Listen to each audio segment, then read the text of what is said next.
Hi everyone, please subscribe to my channel. Blood Immortal Venerable. See playlist for other chapters and novels. I do not translate the novels. Credits goes to original translator and author of the novel. I only make it as an audiobook so it would be easier to just listen while doing other things. Credits goes to the author of the novel. I convert stories to audiobook for mental health, for multitasking purpose, for accessibility and time saving. Listening to audiobook is also beneficial for people who have disability. It improves our listening skills and improve our English comprehension, vocabulary and other things. So, thank you for listening. Thank you and thank you very much for your support. Chapter 2461, Soul Pills. Since this group of people was sailing downwind, their speed was naturally incomparably fast. It was impossible for Zen and the woman to avoid them. We might be in trouble, the woman who was sailing behind Zen said with a faint smile. Zen gazed at the truth boats and counted 15 of them heading toward him. Boats condensed by different truths of godly ways emitted different auras. For example, Zen's boat, which he had condensed with the truth of cultivation nature, gave people a sense of peace and nature. The woman behind him, on the other hand, had used the truth of eternal sword intent to condense her boat. As her boat drifted on the sea, it gave off a sharp aura. The auras of these 15 boats were exactly the same, and there were some faint space fluctuations. Zen assumed that these people must be cultivating the truth of void destruction. And they all probably belong to the same great force. Just as Zen came to this conclusion, the 15 boats spread out in the formation of a fan and blocked his way.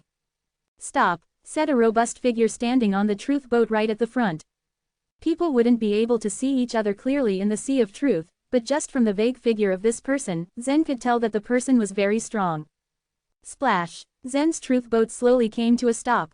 "What's up?" he asked calmly. Just as the figure was about to answer, the woman behind Zen said, "No need to ask. They probably want to extort a few soul pills from us." Soul pills? Zen echoed curiously. It sounded like something that could strengthen the soul. However, there was a big difference between the names of pills in the source world and the divine land, so Zen was unable to tell the effect of these pills just by their name. "Haven't you ever heard of soul pills? How did you even step into the sea of truth?"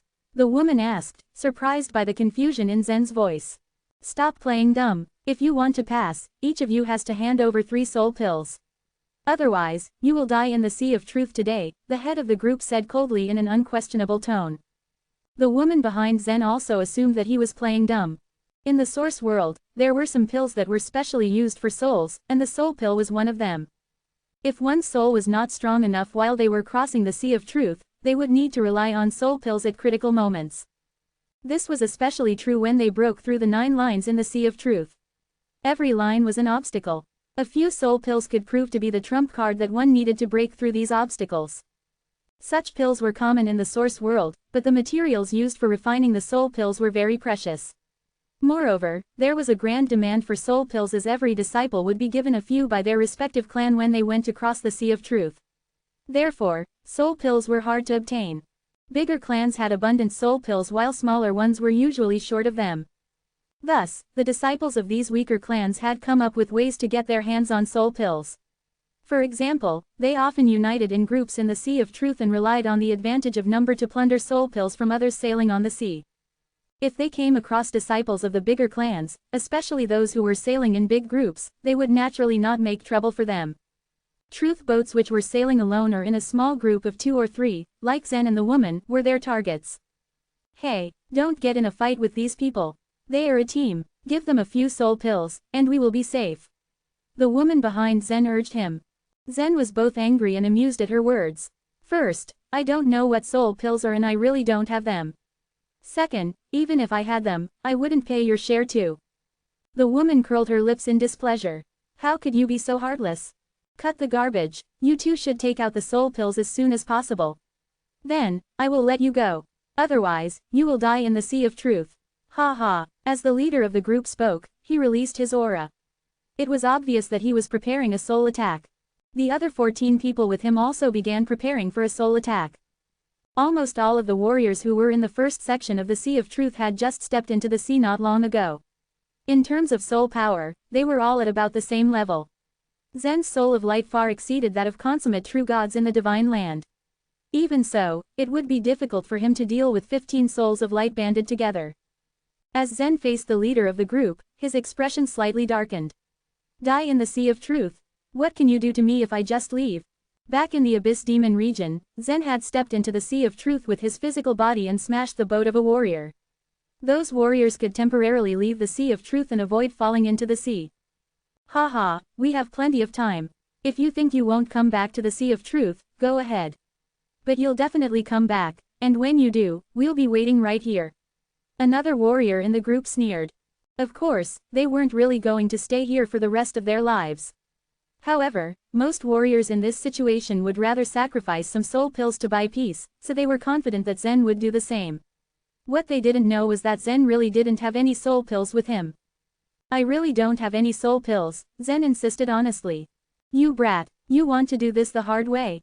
Don't say I didn't warn you. We just wanted to accumulate enough soul pills to make it through the first line. If you're not willing to hand them over, I'm afraid you have to pay with your life. The auras of the people blocking them soared. Zen narrowed his eyes, and a ray of golden light flashed in them. Although he was under the pressure of facing 15 souls of light at the same time, he didn't want to back out. After all, he knew that if he really was defeated, he could still leave the Sea of Truth immediately. He did not believe that these people would really stay here for the rest of their lives. As the woman behind Zen watched the argument escalate, she became more and more anxious. Until now, she had thought that Zen was only bargaining with these people. It had never occurred to her that he would really refuse to hand over what they were asking for. This is not worth getting into a fight for, the woman thought, sighing in her heart. With her abilities, she could tear these people into pieces using her soul weapon. But in her eyes, they were nothing but scum. It would be a total waste to use her soul weapon to deal with them. Finally, she sighed and said, "All right, everyone. Don't make a move, I'll give you the soul pills." As she spoke, she waved her hand, and 6 rays of brown light shot forward and landed on the boat of the head of the group. When the brown light swept past Zen, he felt a strong soul force graze him. It seemed that the soul pill was indeed a precious pill that could nourish souls. You should have taken them out earlier. Well, at least one of you is sensible. The head of the group picked up the soul pills, sneered, and then turned around and rushed away. The others also followed him with a roar of laughter. Once they were out of sight, the woman said, "You owe me 3 soul pills." Are they really that useful in the Sea of Truth? Zen asked. Of course they are. They are still of much use even after one reaches the other shore. Isn't there a saying, soul pills are the currency of the other shore? Then, the woman hesitated and continued, You really don't know anything about soul pills. It was impossible for cultivators in the source world to not know what soul pills were, so she couldn't help but feel suspicious about Zen. Chapter 2462, Using Physical Body. I never heard about it before, Zen replied. This made the woman even more curious. She asked, Aren't you from the source world? No, I'm not, Zen retorted. They couldn't see each other in the Sea of Truth. Zen had no reason to hide his identity from the woman since it'd be impossible for her to discover his origin. Let me guess, you're from the Green Sky Land. The ghost hunting race. No, that couldn't be. They are much taller than you, the woman continued to speculate. Zen never intended to reveal his background. He had something else in mind. These people were notorious for robbing others' soul pills on the Sea of Truth. Zen intended to follow their footsteps. However, he couldn't do it alone. If he wanted to enter the Sea of Truth with his body, his soul would have to leave the sea first. The soul pills he robbed using his physical body wouldn't work on his soul. He could work with the woman. Upon realizing this, he couldn't get it off his mind. He gazed into the distance where 15 boats sped off and turned into small black dots floating on the horizon. The woman was still trying to figure out Zen's origin when he said, Let's go after those people. But why? You want them to rob you again? The woman asked in confusion. No, I'm going to find a way to return your soul pills, Zen replied. Return my soul pills? That'll be unnecessary, she said with a slight smile. Given her status, a few lost soul pills didn't matter much. Zen continued, Not just that. I'll get more soul pills but only if you help me. What do you say? This left the woman confused once more. Not only was Zen from outside the source world, but he was also poor. How would he be able to get the soul pills? Did he plan to rob them? By himself? Enlighten me, how do you plan on getting those soul pills? The woman was intrigued. You will know, Zen uttered. The woman asked no more questions. She sailed her truth boat and followed Zen from behind. The 2 boats pushed forward against the Sea of Truth's waves. As they moved forward further, the waves began to grow stronger. A harsh wind from the north blew over and stung Zen's skin.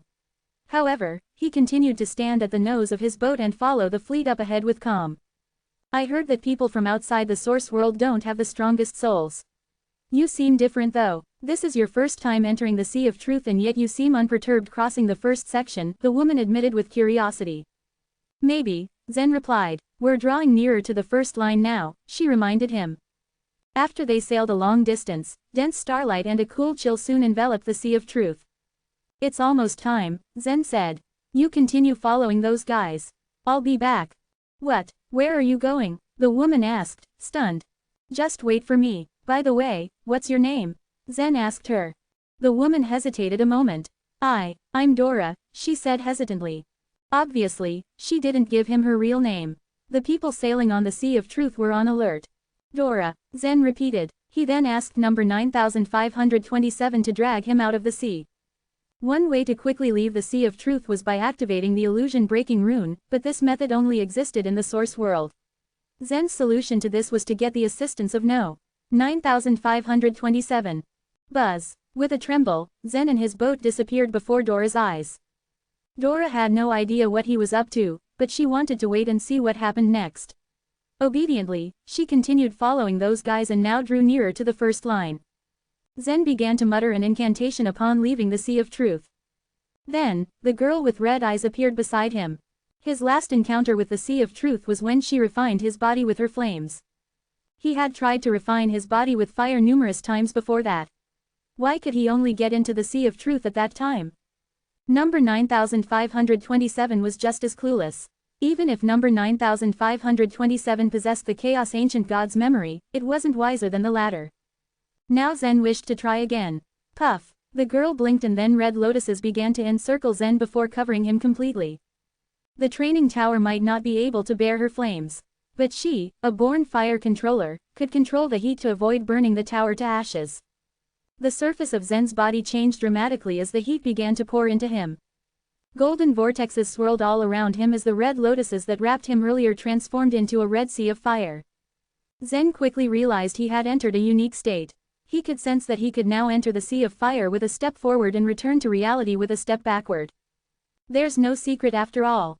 Once my body reaches this state, I can freely step into the Sea of Truth, Zen thought to himself. Phew. With no hesitation, he fell into the Sea of Fire. Once the souls of light stepped into the Sea of Truth, they felt a bitter cold. Zen, however, felt burning heat reminiscent of summer. Last time I crossed the first section, I have to swim downstream if I want to catch up with those guys. Splash. Zen spread out his arms before gracefully diving into the water and then jumping out of its surface, disguising himself as a nimble fish from a distance.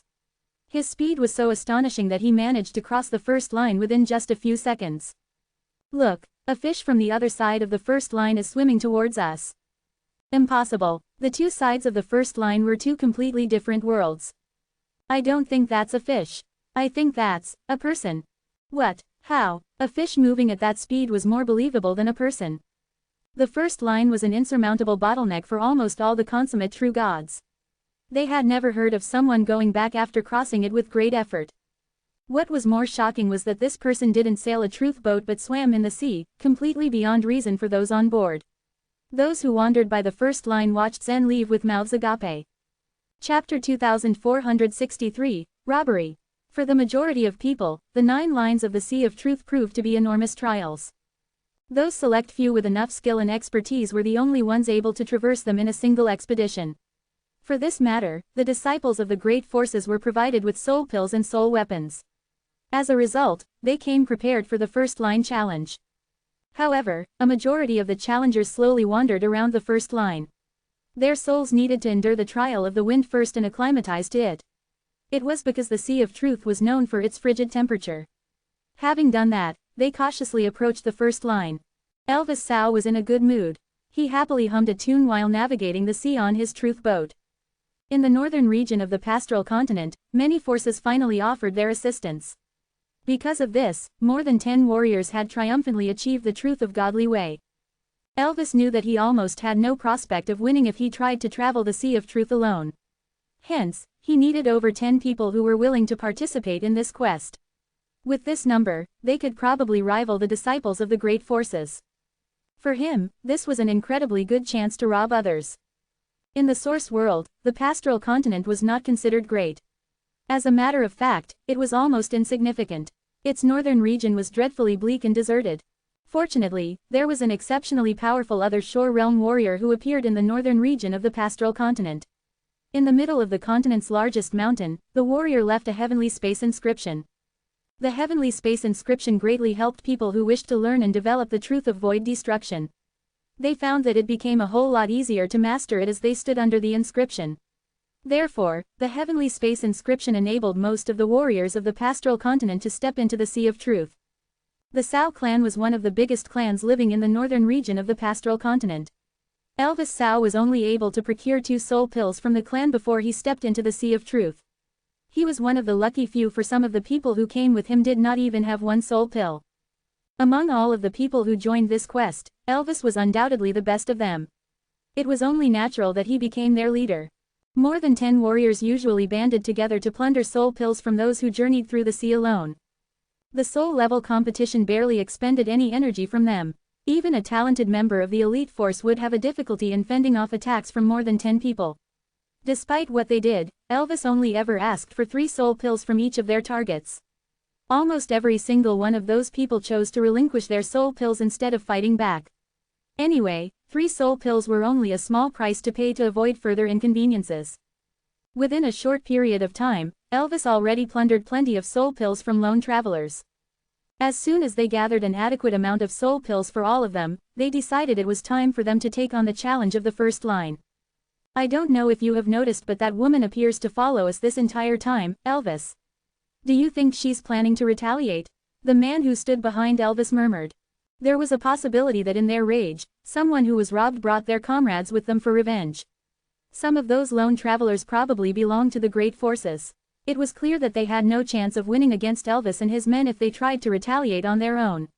Thus, they sought after their comrades who could easily be found around the first line. I am sure she will not attack us.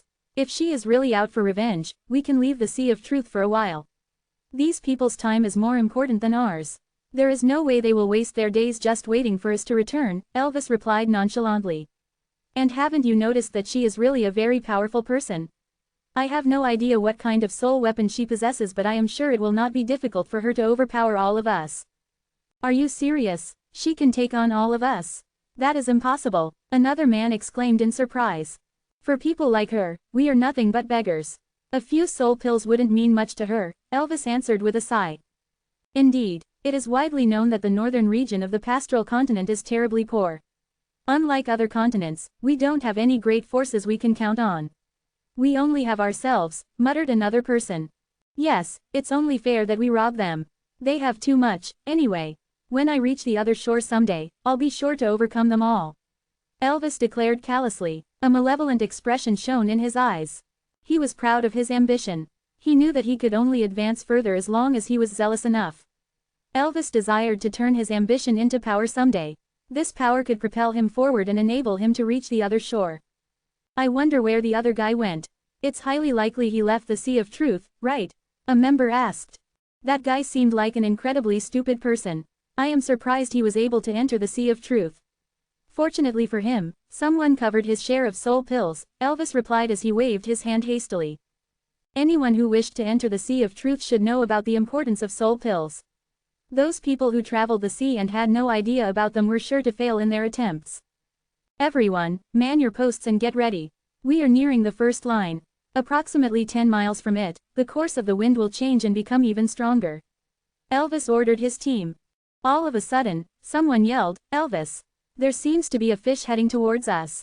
What did you say? A fish? Are you absolutely sure? Elvis shouted right back. There's no doubt the Sea of Truth hosts many creatures. But I am sure the first line is supposedly desolate. He stopped abruptly in the middle of his sentence. It was because he saw what his man allegedly called fish. There was a splashing noise. As it came nearer, he realized that it was not a fish at all. It was actually a person. In a blink of an eye, the person leapt from the Sea of Truth and lunged towards their boats. Dora was absent-mindedly navigating her truth boat across the sea. Her mind was still working out the meaning behind what Zen told her. Right after telling her that cryptic message, Zen just disappeared from her sight. She was completely perplexed about his actions. Maybe it's best if I stop here today, she said to herself. For Dora, it was not a particularly challenging task to break through the first line at all. Nonetheless, she had no plan on crossing it now. Aside from that, she also thought it was pointless to go after Elvis and his group. She knew she had more than enough of those soul pills, anyway. Silently, she started reciting the illusion-breaking rune. She was just about to leave the Sea of Truth when all of a sudden, she saw waves rising steadily from a distance. A fish, is it really? I'm wrong, it's a man. Out of nowhere, Dora remembered that particular rumor. However, she thought it was absolutely preposterous. To her, it seemed highly unlikely. She would only believe it if she saw it herself. This was truly astonishing. It was happening right before her very eyes. Someone was actually swimming across the freezing Sea of Truth. With this scene unfolding, she immediately stopped reciting the illusion-breaking rune. Her eyes blazed with anticipation. She fixed them resolutely at the person swimming from the distance. As the man swam effortlessly in the chilling and unfriendly territory, it seemed like he possessed such great power. With every stroke, he launched himself from the surface of the sea and soared about 10 feet in the air. After falling back to the sea, he repeated the process with intense speed. It was a remarkably surprising sight to behold, for he was more than 10 times faster than the truth boats. I will definitely follow him when I have the chance. I need to find out how he does that. Grandma will reward me handsomely if I'm able to get this rare piece of information. Dora's lips twisted into a sly smile. Though he could not see their faces, Zen was able to recognize Elvis and his men quite easily. Aside from the 15 truth boats, the truth of void destruction released from them was what gave away their position to Zen. Splash, splash. After 2 more strokes on the ice-cold water surface, Zen landed firmly on the Red Sea in front of Elvis. Don't waste my time and just surrender all your soul pills to me, he said ruthlessly. Chapter 2464, A Stupid Way. Stunned, Elvis was at a loss for words. He just stood there, amazed as he could not explain why Zen was able to swim in the sea. All he knew was that Zen was an absolutely formidable powerhouse. In his mind, he asked himself the most confusing question: why did such a strong warrior have to rob him of the soul pills? Thinking about it hard, Elvis was at his wit's end. However, when he came back to his senses, he suddenly felt Zen's voice was familiar. Elvis, I think he's the man we met a while ago, someone from behind Elvis said as he reminded him. Wait, which man? Elvis asked, dumbfounded. The one who didn't even know what the soul pill was. Remember the man whose boat was made from the truth of cultivation nature? That's him, replied the man behind him. It was not until this moment that Elvis was clear. Looking at Zen in the sea, he felt his heart quiver as he recognized him. Stammering, he said, You are. But when Zen finally reached Elvis' boat, he spoke coldly, just as I said, don't talk nonsense. Give me all of your soul pills, and I will spare your lives. Otherwise, I'll smash your boats into smithereens. Just behind the group, Dora was also stunned to hear this on her truth boat. Blinking, she recalled what Zen had told her. As far as she could remember, Zen told her that he would return her soul pills and asked her to wait and follow the truth boats around. As it turned out, he was the one who swam in the Sea of Truth. Does that mean that he has 2 identities in the Sea of Truth? But how is that even possible? At that point, Dora was excited, although she could not figure out why. She had thought that crossing the Sea of Truth was a boring journey, but she didn't expect that she would meet an interesting guy the moment she stepped into it. But he's so stupid, with the way he's doing it. I bet he won't be able to get the soul pills.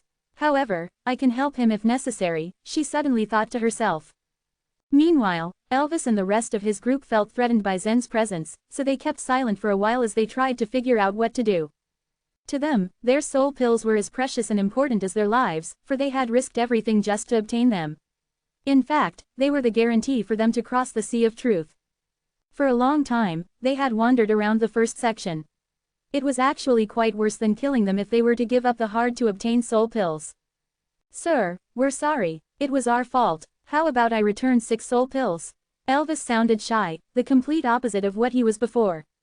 He knew and sensed that a man like Zen would not be angry with him.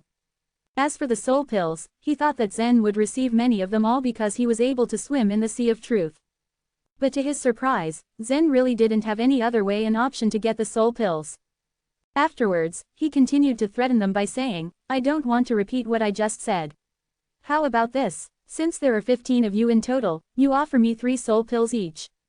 Then, we will all pretend that nothing ever happened in here. Got that? If each of them gave him 3 soul pills, then he would have acquired 45 ones in total. Zen didn't know whether he would need a soul pill or not when crossing a line. However, there were a total of 9 lines in the sea of truth that weren't so easy to cross. Hence, Zen thought that the more soul pills he had, the better. At that moment, Elvis suddenly realized that he had no other choice. However, it was not possible for him to give Zen the soul pills. After all, those were all the treasures that he and his group had acquired in the sea of truth. Since you are not willing to let us go, then we have no choice but to temporarily leave the sea of truth, Elvis said as he shrugged his shoulders. Guys, activate the illusion-breaking rune. Zen immediately became anxious upon hearing what Elvis had just said to his team. He had ignored the fact that the souls of light were free to retreat from the sea of truth. If they had really left the sea of truth, then he wouldn't stay here either. At this moment, Dora, who was behind the 15 people, faintly smiled and said, I have to do something now. The bewitching spell. After her voice trailed off, her chest emitted a streak of light which turned into a dark green necklace which was an obvious soul weapon. Buzz. The necklace gave off a unique soul force. The soul force spread out and immediately covered a radius of about several hundred feet around Dora. Meanwhile, Elvis and the other 14 people soon found themselves mystified, unable to activate the illusion-breaking rune. Zen decided to act on whatever was happening. All of a sudden, he threw a powerful punch in the water which smashed right into Elvis' truth boat. Made from the truth of godly way, the truth boat was extremely fragile, which was why it wasn't able to withstand Zen's punch. Upon impact, half of the board already collapsed, causing the whole boat to tilt forward, allowing the water from the sea of truth to gush into it. What? Shocked to his core, Elvis was at a loss for words. As long as he was exposed to the water of the sea of truth, he would definitely die and his soul of light would be annihilated instantly. As much as he wanted to save himself and the others, he couldn't activate the illusion-breaking rune due to the disturbance that Dora was causing. Stepping back, with sadness written all over his face, he pleaded, Sir, please, if you have a heart, let me go. I. Just give him the soul pills. Then I will remove the bewitching spell, so that you can safely leave the sea of truth, Dora said faintly behind him. Now that Elvis' boat was broken and not very useful, he had to beg Dora for mercy. Only after Dora stopped the bewitching spell could he get out of the sea of truth. After all, it wouldn't be too difficult for a man like him who had already built a truth boat to make another one. Here you are. These are all the soul pills that I have. I won't keep any of them. Please take them. In fact, I will give you all of what I have. In the face of death, Elvis didn't hesitate at all. Afterwards, he took out all the soul pills and threw them to Zen. Seeing that the soul pills were falling down, Zen knew that he had to act fast. Turning around, he did a somersault and grabbed all of the soul pills that were falling from the wrecked boat. As Dora saw this happen, her mouth gave a little smirk, and the dark green necklace around her neck dimmed and disappeared within her soul of light. And with that, she had removed the bewitching spell. With most parts of Elvis' broken boat falling into the sea, he only had the stern to grab on so tightly while his body shuddered in fear. But as soon as the bewitching spell vanished, he finally managed to activate the illusion-breaking rune. Buzz. Suddenly, his body and his boat shook violently right before they disappeared from the sea of truth. As soon as he left, his companions also hurriedly activated the illusion-breaking rune and followed suit. At that point, there were only Dora and Zen left in the sea. Staring at the blurry figure in the sea, Dora smiled and asked, So, was that how you planned to return my soul pills? Nodding his head, Zen threw the soul pills in his hands onto Dora's boat. You and me, 50-50. Wait for me here. As soon as he finished his words, he leaned back into the sea of truth and disappeared. Meanwhile, Dora picked up the soul pills one by one patiently and counted them. Then she said helplessly, There are only 60 soul pills after all this trouble. Alas, he is really. Just as Elvis had said, someone like Dora didn't care about a few soul pills. In her eyes, Elvis wasn't a thief. She didn't take hundreds or thousands of soul pills seriously, not to mention a few or dozens of them. To her, Zen's actions were very interesting. He had incomparable abilities, but he had spent so much energy just for several dozen soul pills. The more she thought about it, the more curious she got about Zen's identity and origin. Sighing in surprise, she never knew that she would see such an interesting person. At that moment, she followed what Zen told her to do. Right in the middle of the sea, she floated and carefully put away the soul pills while quietly waiting for Zen to return. Chapter 2465, Inquiry. Zen's truth boat sailed in a straight line in the sea of truth. The closer he got to the first line, the stronger the wind became, and the colder the seawater was. Moments later, he saw a small solitary boat bobbling up and down in the sea. "You didn't leave," Zen said, smiling as he approached Dora's boat. "Leave, just for a few dozen soul pills," Dora said, frowning. "Ha ha." Zen felt the dissatisfaction radiating off her.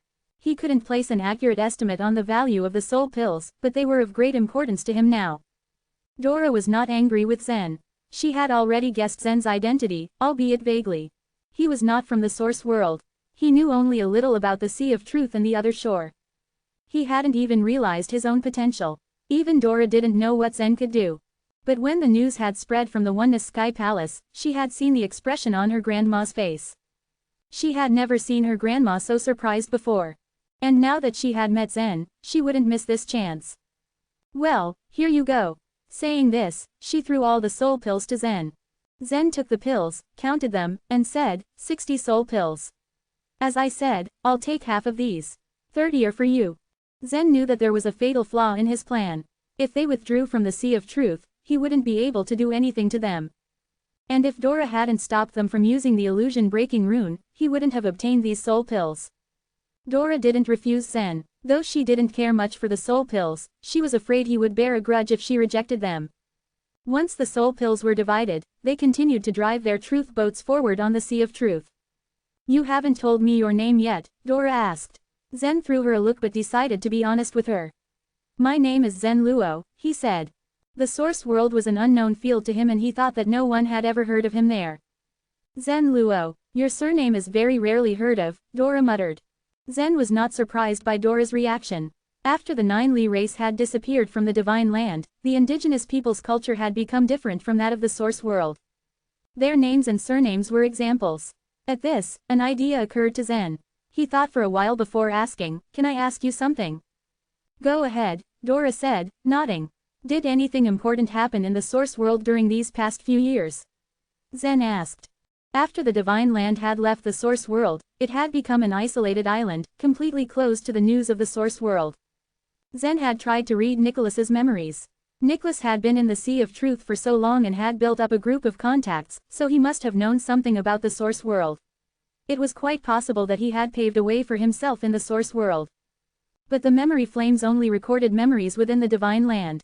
There were no records about what happened outside the Divine Land, making it impossible to investigate through them. "Anything important?" Dora asked, surprised. "What do you mean by anything important?" The source world was vast and full of all sorts of news. Dora didn't pay special attention to any particular tidbits. Zen blinked. "I want to know how the Yellow Emperor race is doing." He had wanted to be direct and ask about the Nine Li race, but he figured an indirect inquiry would be better, just to be safe. "The Yellow Emperor race? What's that?" Dora had never heard of this race before. The names of the Yellow Emperor race and the Nine Li race were used in the bone towers at the bottom of the chaos. There was another set of names in the source world. "Oh, I mean the Yellow Theurk. We call him the Yellow Emperor," Zen said sheepishly. "Aha, you want to know about the bear race." Only then did Dora understand what Zen was talking about. But she was confused. "The Yellow Theurk has enjoyed a great reputation in the past few years." "What's wrong? Why do you inquire about his race?" she asked. A man like the Yellow Theurk was a legendary figure for many people in the source world. Asking for information related to him was practically useless because of how much the people adored him. "I'm just asking," Zen said, smiling what he hoped was a disarming smile. "Why does the Yellow Theurk have a great reputation?" "You don't know. The Yellow Theurk, together with Divine Farmer, defeated the Nine Li race in Guilt Town, and killed his old enemy, Chiyu, in the Pearl Islet. After his race annexed the 3 islets of the Nine Li race, they prospered like never before," Dora said. These were now legends and were spread throughout the source world. Everyone knew these legends now. "What, the Yellow Theurk killed Chiyu?" Zen asked again, stunned. "I don't know whether he's dead or not. The people at his level are scheming. But the Nine Li race has been removed from the source world." Dora shrugged. The Nine Li race used to be a famous, powerful force. The 81 mages and so many of the 9 Li guards were invincible. Even my grandma often sighs at their miserable ending. Zen sighed inwardly. He had wanted to help his mother find some information in the Sea of Truth, but he hadn't expected to find such bad news. He had never met Chiyu before, but Chiyu was his grandfather, his mother's father. "You seem unhappy," Dora said, staring at Zen and trying to figure him out. After all, the soul of light was a soul and emotions were easily released through the breath of the soul. Zen was taken aback at Dora's words and reined in his emotions almost immediately. He didn't know which force Dora came from, nor did he know if she was an enemy or a friend. All he knew was that he shouldn't reveal his identity before he figured her out. "I'm fine. We have reached the first line. Let's cross it." A line cut through the sea before them. The color of the sea of truth on the other side of this line turned from light blue to dark blue. Warriors crossing this line had to accept the fact that their souls of light would have to bear greater pressure. Dora blinked. She was observant and was adept at judging people's moods. She had clearly felt Zen's mood fluctuating, especially at the moment she had told him that Chiyu had been killed. It was then that she realized that Zen hadn't intended to inquire about the yellow Theurk. He had wanted to know about the 9 Li race. Is he from the 9 Li race? Dora thought to herself. Chapter 2466, Holding On. This was only a guess from Dora. She felt Zen's unwillingness to reveal his identity, so she wouldn't probe any further. Pressure soared with every inch closer to the first line. Even Dora could feel the pressure ahead, forceful and burdensome. Surprise became of her when she looked at Zen still standing on the boat, as though frozen solid. Even with just a small pool of experience, it was clear Zen possessed strength enough to come here without the help of the soul pill. As Zen rushed forward alone, the people who had been wandering around them also approached in their truth boats and followed closely behind Dora. With the presence of a leader, the people who followed felt the pressure lighten on their shoulders. This was what they wanted. Soon, the 10-odd truth boats lined up like a dragon, rushing towards the first line. They were met with a shockingly powerful breeze of icy wind 1,000 feet away from the first line. It was said that the sea water across the line had caused the strong wind. Phew, whoosh, each icy gust was stronger than the last, leaving a chilly sensation down everyone's spine. The wind blew on Zen's soul of light so hard he felt as though it had pierced into his body like fine needles.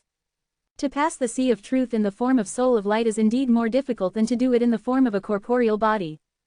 Zen gritted his teeth, while enduring the cutting wind and the pressure. But Zen was wrong. Crossing the sea of truth in the form of a corporeal body wasn't easier than to do that in the form of soul of light. It was more difficult for those who cultivated the ancient god cultivation method to cross the sea of truth. Since time immemorial, many warriors had attempted to cross the first line but were met with the fate of a severed life. Countless people were burned to ashes by the Red Sea. However, Zen's corporeal body was unusually strong. His strength made it possible for him to safely break through the first line of Sea of Truth last time. Those who followed them all took out some soul pills and swallowed them as soon as they reached 1,000 feet from the first line. In the blink of an eye, their souls of light were reinvigorated. Even with the whipping of the wind, their souls remained firm and unyielding. Some people had to eat 3 or 4 pills in a row because one soul pill was not enough. Yet others were not so fortunate. They didn't have any spare soul pills at hand. After taking the only one they had, they could only rely on their willpower to get through. At 900 feet away from the first line, Zen still had no intention of taking a soul pill. He knew how dangerous it was to go on without the pill.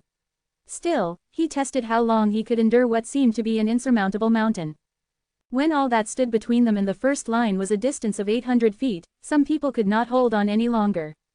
A man shouted, I can't take this anymore. I'm turning back now." His voice was shaking just as much as his whole body was. In an instant, he turned back his boat and left the fleet, sailing away from the first line as fast as he could. It wasn't the first time for most of the followers to try to get past the first line. Most warriors had attempted many times before they finally made it. Others, whose odds weren't in their favor, died trying. It wasn't long until 700 feet remained. Zen's mouth was parched, his tongue scorched, and he felt a chill all over his body. Naturally, anybody with a soul of light would not suffer from a dry mouth. Zen deduced this was an illusion caused by the powerful pressure. Meanwhile, Dora didn't swallow the soul pill either. She continued to hold on without it. In fact, it wasn't much of a challenge for her to cross the first line. Under the protection of her soul weapon, passing the first line came as a soft breeze. She knew Zen intended to get through without the help of the soul pill.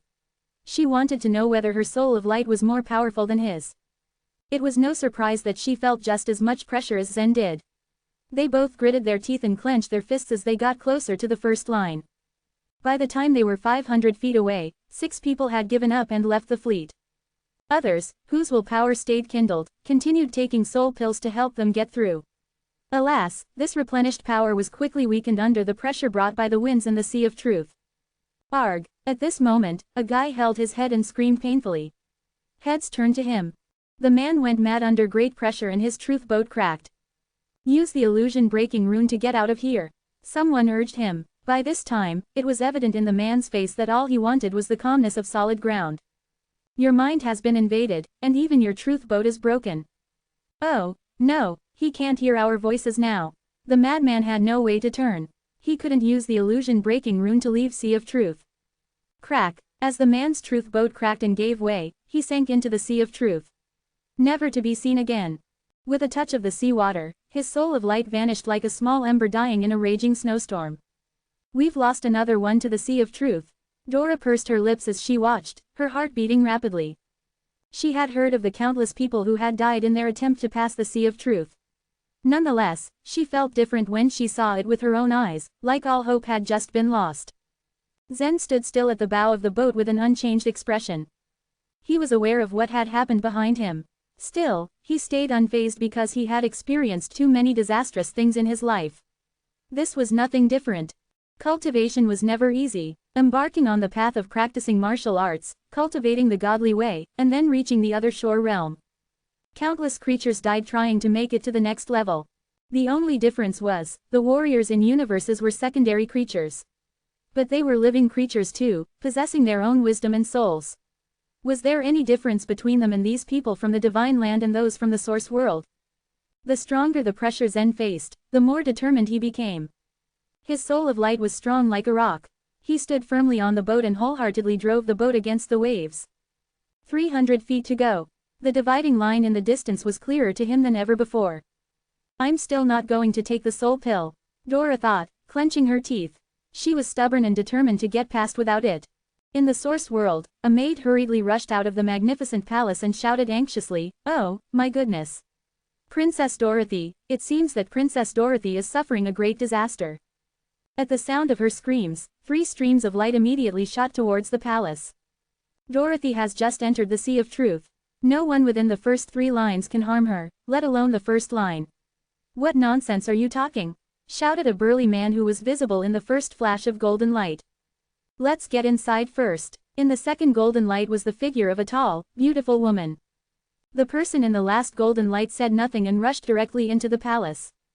When the 3 of them saw what was going on inside, their faces changed dramatically. At the center of the palace sat a woman, cross-legged.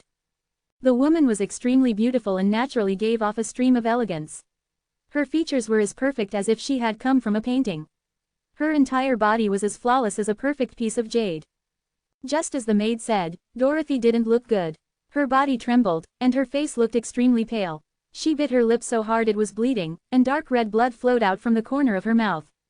What is going on? Even though she is just breaking through the first line, she should have activated the necklace of mystic soul to protect herself. The strapping man said anxiously. Chapter 2467, Crossing the First Line. The tall and beautiful woman calmed down. Dorothy was not a child anymore. She was very clear about the dangers that she could face on the Sea of Truth. With Dorothy's ability, she could cross the first line of the Sea of Truth with just a soul pill, even if she didn't use the necklace of mystic soul. I'll drag her back from the Sea of Truth. As the strapping man spoke, a soul force burst out from his eyes and formed a soul ring that then began hovering over Dorothy's head. With his ability, this man could indeed separate the soul of light from the Sea of Truth. However, to employ such a secret soul technique would be a great test for him. At the same time, even though it would save Dorothy, it would hurt her soul. Seeing that the man was about to use the secret soul technique, the woman suddenly reached out and gently tapped the soul ring, causing it to break down and disappear. What are you doing? The man snapped. The woman shook her head disapprovingly. Dorothy has grown up. She's not a child anymore. Crossing the Sea of Truth is just a small training for her. We should believe in her. But she's in danger now. The man replied anxiously. At this, the woman smiled softly. She will face a lot more life and death situations in the future. You won't be able to protect her every time. Anyway, I have a feeling she will cross the first line. And if she really can't hold on, she'll leave the Sea of Truth. The man frowned at first, but then he gradually calmed down, finding reason in her words. Dorothy, Zen, and the others were only 200 feet away from the first line. There were only 5 truth boats following Zen, and Dora's was one of them. Crossing the Sea of Truth isn't as easy as I thought. There are 9 lines in the Sea of Truth, and I'm only now crossing the first one. Zen thought, taking a glance at the scene behind him. As soon as he turned around, another one of the people behind him couldn't hold on anymore and his truth boat broke into pieces. But before he could sink, he quickly used the illusion-breaking rune and escaped from the Sea of Truth. Now, there were only 4 boats left. The last 100 feet. Dora couldn't bear it anymore. In fact, she had already done a great job. Zen had cultivated the soul of light for a long time, but Dora had only started cultivating hers after becoming a consummate true god. After that, she had quickly practiced the truth of eternal sword intent to reach the consummate level. Then, she had immediately stepped into the Sea of Truth. Compared to her, Zen had a much deeper foundation. Surrounded by the pressure of the strong wind and the chill of the Sea of Truth, Dora felt like her soul of light was as fragile as a piece of paper. Soon enough, her truth boat began to shake and was about to fall apart. With a sigh, she reluctantly took a soul pill. The soul pill was also a body of soul. The moment it was integrated into her soul of light, it began to release a pure soul power. The soul power that warmed her soul of light made Dora feel relieved, which immediately eased more than half of the pressure she was feeling. She cast another glance at Zen, who was still standing at his boat's bow like an iron tower. This guy is really something else, she thought to herself. Before entering the Sea of Truth, she had done some research about it. As far as she knew, only a few people could cross the first line just by using their souls of light. The most of the warriors needed more than one soul pill, and this was more often the case. Naturally, she couldn't believe that a man from outside the source world was able to resist the pressure with just his soul of light. As the distance from the line grew smaller, Zen felt the pressure on him multiply. His eyes flashed, and a golden light appeared on the surface of his soul. His gaze turned cold. After he entered the state of emotion closing, he found that all the pressure was gone. It didn't mean that the pressure had stopped or disappeared. Zen's mind had just completely blocked it so that he wouldn't feel it. In this state, he still needed to closely observe his soul of light. If the soul of light showed signs of breaking or if the truth boat wasn't able to hold on, he could only choose to swallow a soul pill or leave the Sea of Truth. Fortunately, 100 feet was a small distance, and in just a few seconds, the truth boat crossed the first line. The moment Zen crossed the line, he felt like he left a cold snowfield and entered a warm room. All the pressure vanished. Next, Dora also crossed the line, finally letting out a breath that she hadn't even realized she had been holding. The other 2 warriors behind them crossed the line as well. One of them was so exhausted that he had to lean against his truth boat for support. It was much more exhausting for one to control their soul power than to control the strength of their physical body. If the warrior did not handle the crossing of the line properly, it would cause damage to their soul of light. Dora stretched her soul of light and activated her truth boat, and then she moved forward until she was drifting side by side with Zen. With a smile, she said, "You didn't use soul pills at all. That's really surprising." She wanted to add that he must come from some great force, but in the end, she kept mum. Since Zen had kept his background a secret, she knew that the polite thing to do would be to avoid that topic. Zen returned from the state of emotion closing and said indifferently, "I don't know how difficult crossing the second line is going to be." "Are you going to cross it now?" Dora pouted. "Do I need to prepare for it?" Zen asked. Dora nodded in response. "Of course. Don't you know the meaning of the Sea of Truth?" "The meaning? I only know that the Sea of Truth is a way to the other shore." Zen shrugged. For a moment, Dora was so surprised that she went speechless. Then, she retorted, "You have no knowledge of the Sea of Truth at all. The Sea of Truth is actually a huge place for soul cultivation." "A place for soul cultivation?" These words triggered Zen's curiosity. "That's right. As long as the soul of light enters the Sea of Truth, it will continuously grow stronger. As it becomes stronger, it will be able to go further in the Sea of Truth." "Isn't this a process of cultivation?" Dora said. "You're right. That's a good point." Zen nodded. While bearing the strong winds and the cold air in the Sea of Truth, the soul of light would grow stronger and stronger. But one can only cultivate the soul in the Sea of Truth, right? How can I strengthen my cinnabar field in my physical body? According to number 9527, no one in the source world so far had been able to put their body into the Sea of Truth. In other words, when one reached the end of the godly way through the grand world cultivation method, their physical body's strength would not be able to increase. Similarly, Zen wanted to know how to reinforce the inner world. Haven't you ever met another Shore Realm warrior? Dora asked. I have, but I know nothing about them, Zen replied honestly. Emily, Timotheus, and Leopold were all very powerful, but Zen didn't know where their strength came from. Humph, when you reach the end of this sea, you will understand, Dora said. Zen merely smiled at her in response, deciding to stop asking questions. If he really wanted to know more about the other shore realm, he had a lot of ways to do it. However, he was confident that he would eventually reach the other shore of the sea. Then, he would be able to find out what existed there on his own. Chapter 2468, Leaving. After passing the first line, the color of the sea suddenly turned a deeper blue. Many shining stars could be seen deep in the blue sea of truth, and the chillness that penetrated into the souls was emanated from the stars at the bottom of the sea. The truth boats slowly trudged onward in twos and threes. These people had just crossed the first line, it would take some time for them to adjust and adapt to their new surroundings. Two truth boats that had followed Zen to cross the first line quickly tried to catch up to him. Friend, thank you for your help just now, a husky voice shouted from one of the truth boats. Zen had practically carried the group on his shoulders when he crossed the first line. While he did all the dirty work, the rest of the group had, more or less, taken advantage of his strength. Friend, it seems like you didn't consume any soul pills. Another voice chirped from the other truth boat. Though his soul strength wasn't that weak, he had needed the help of the soul pill in order to cross the first line. Still, he had the leisure to observe Zen with the remaining strength he had. I wonder where you're from. I'm from. It's improper to ask such questions, Dora interrupted. Don't you know the rule in the Sea of Truth? The one who takes the lead to cross the first line has the right to charge others soul pills. If you have soul pills left, show your gratitude now. There was a tinge of annoyance in her voice. Zen remained silent, he hadn't been aware of this rule. However, he wasn't going to refuse free soul pills. Having a supply of soul pills would come in handy in the future.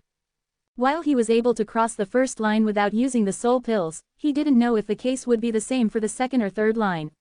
He realized now that the Sea of Truth was not as simple as he had thought. Ha ha, of course I didn't forget this rule, the man with the rough voice exclaimed.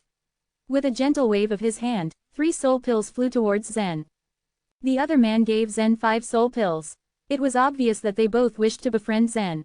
Who was this powerful guy? If they could just follow Zen, it would save them a lot of trouble in the future. However, the moment Zen received the soul pills, Dora steered her truth boat in between theirs and Zen's. Alright, you're free to go now. Zen didn't try to stop Dora. Even though they couldn't see each other's faces in the Sea of Truth, Zen was wary to be around other people.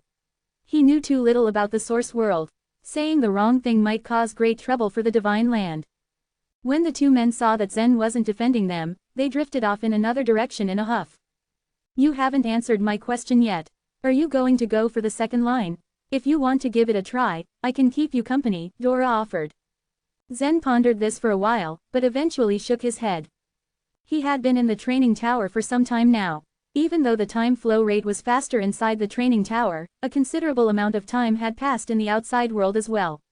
He didn't know what the current situation on the floating islands was. Now that he had successfully entered the Sea of Truth, he had achieved his goal of closed-door cultivation. Now, it was necessary for him to exit to see if everything was still okay. To pass the entirety of the Sea of Truth isn't a day's work. I'll stop here for now, Zen said. I agree, Dora said with a smile. She too was itching to tell her grandma what transpired in the Sea of Truth. By the way, what is the illusion-breaking rune that is used to leave the Sea of Truth? Zen asked sheepishly.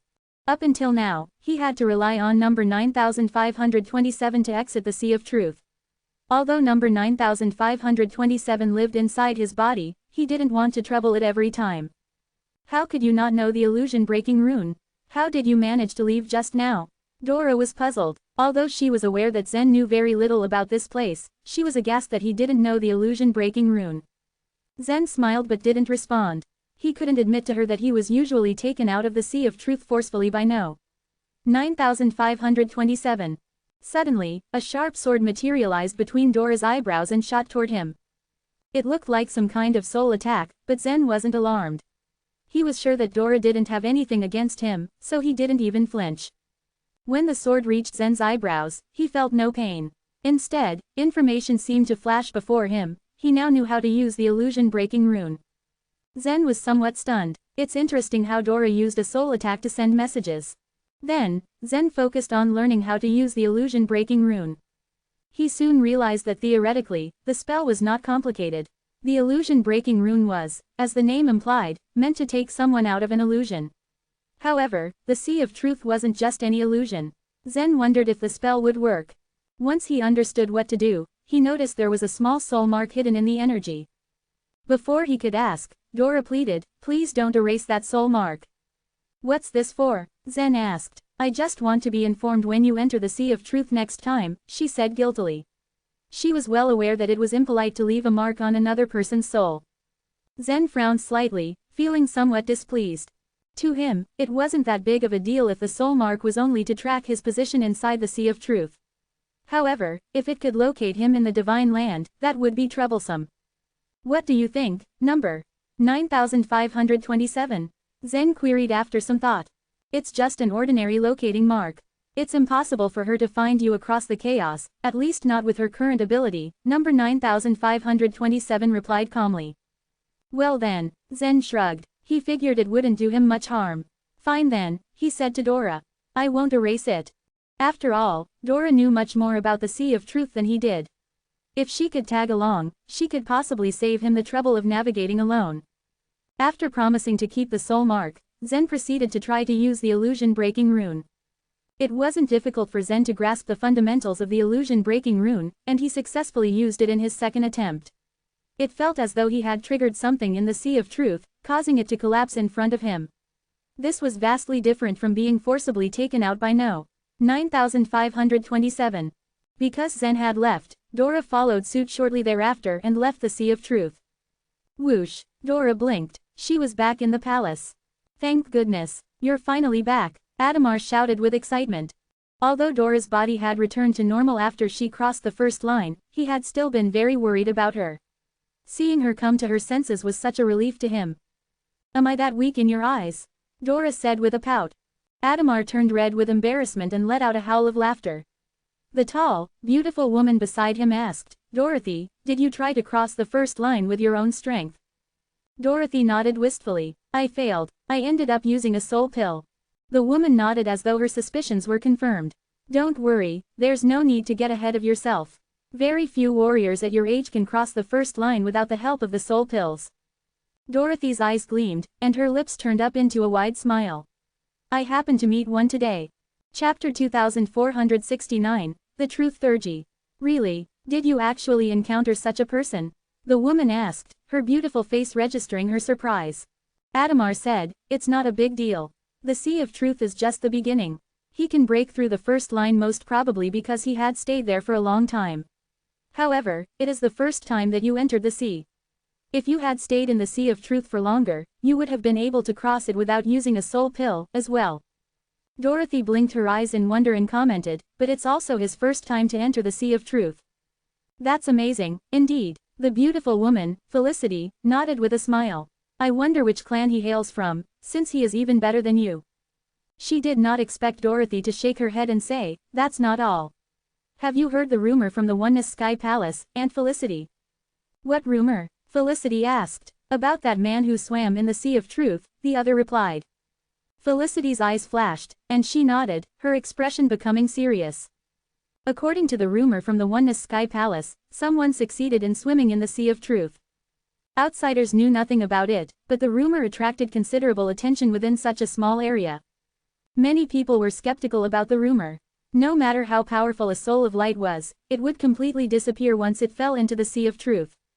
Since the ancient times, no one had disproved this rule, or at least none that they knew of. However, the children of the Oneness Sky Palace were certain about what they saw. After all, many people had witnessed the scene. Some people reasoned out that a mirage in the Sea of Truth might have deceived the kids into thinking that it was a real person. But then, how could a mirage destroy a truth boat? The deduction didn't make sense. "Dorothy, did you also see that person?" Felicity asked urgently.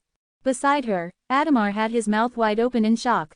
"You mean the guy who has passed the first line is able to go straight into the sea?"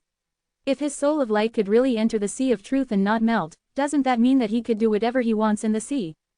Souls of light feared only a few things: cold air and the wind blowing on the sea of truth. Since this being wasn't even afraid of the sea of truth, then cold air and the sea breeze posed no threat to him. Yes, it's him, Dorothy confirmed. But the truth is a little different from the rumors. The one I have met was his soul of light. His soul of light. Felicity and Adamar were confused. Dorothy's eyes also showed her puzzlement. Actually, he appeared to have two forms. One is the soul of light, which also needs to rely on the truth both like me. In that form, it is difficult for him to resist the wind and the chill.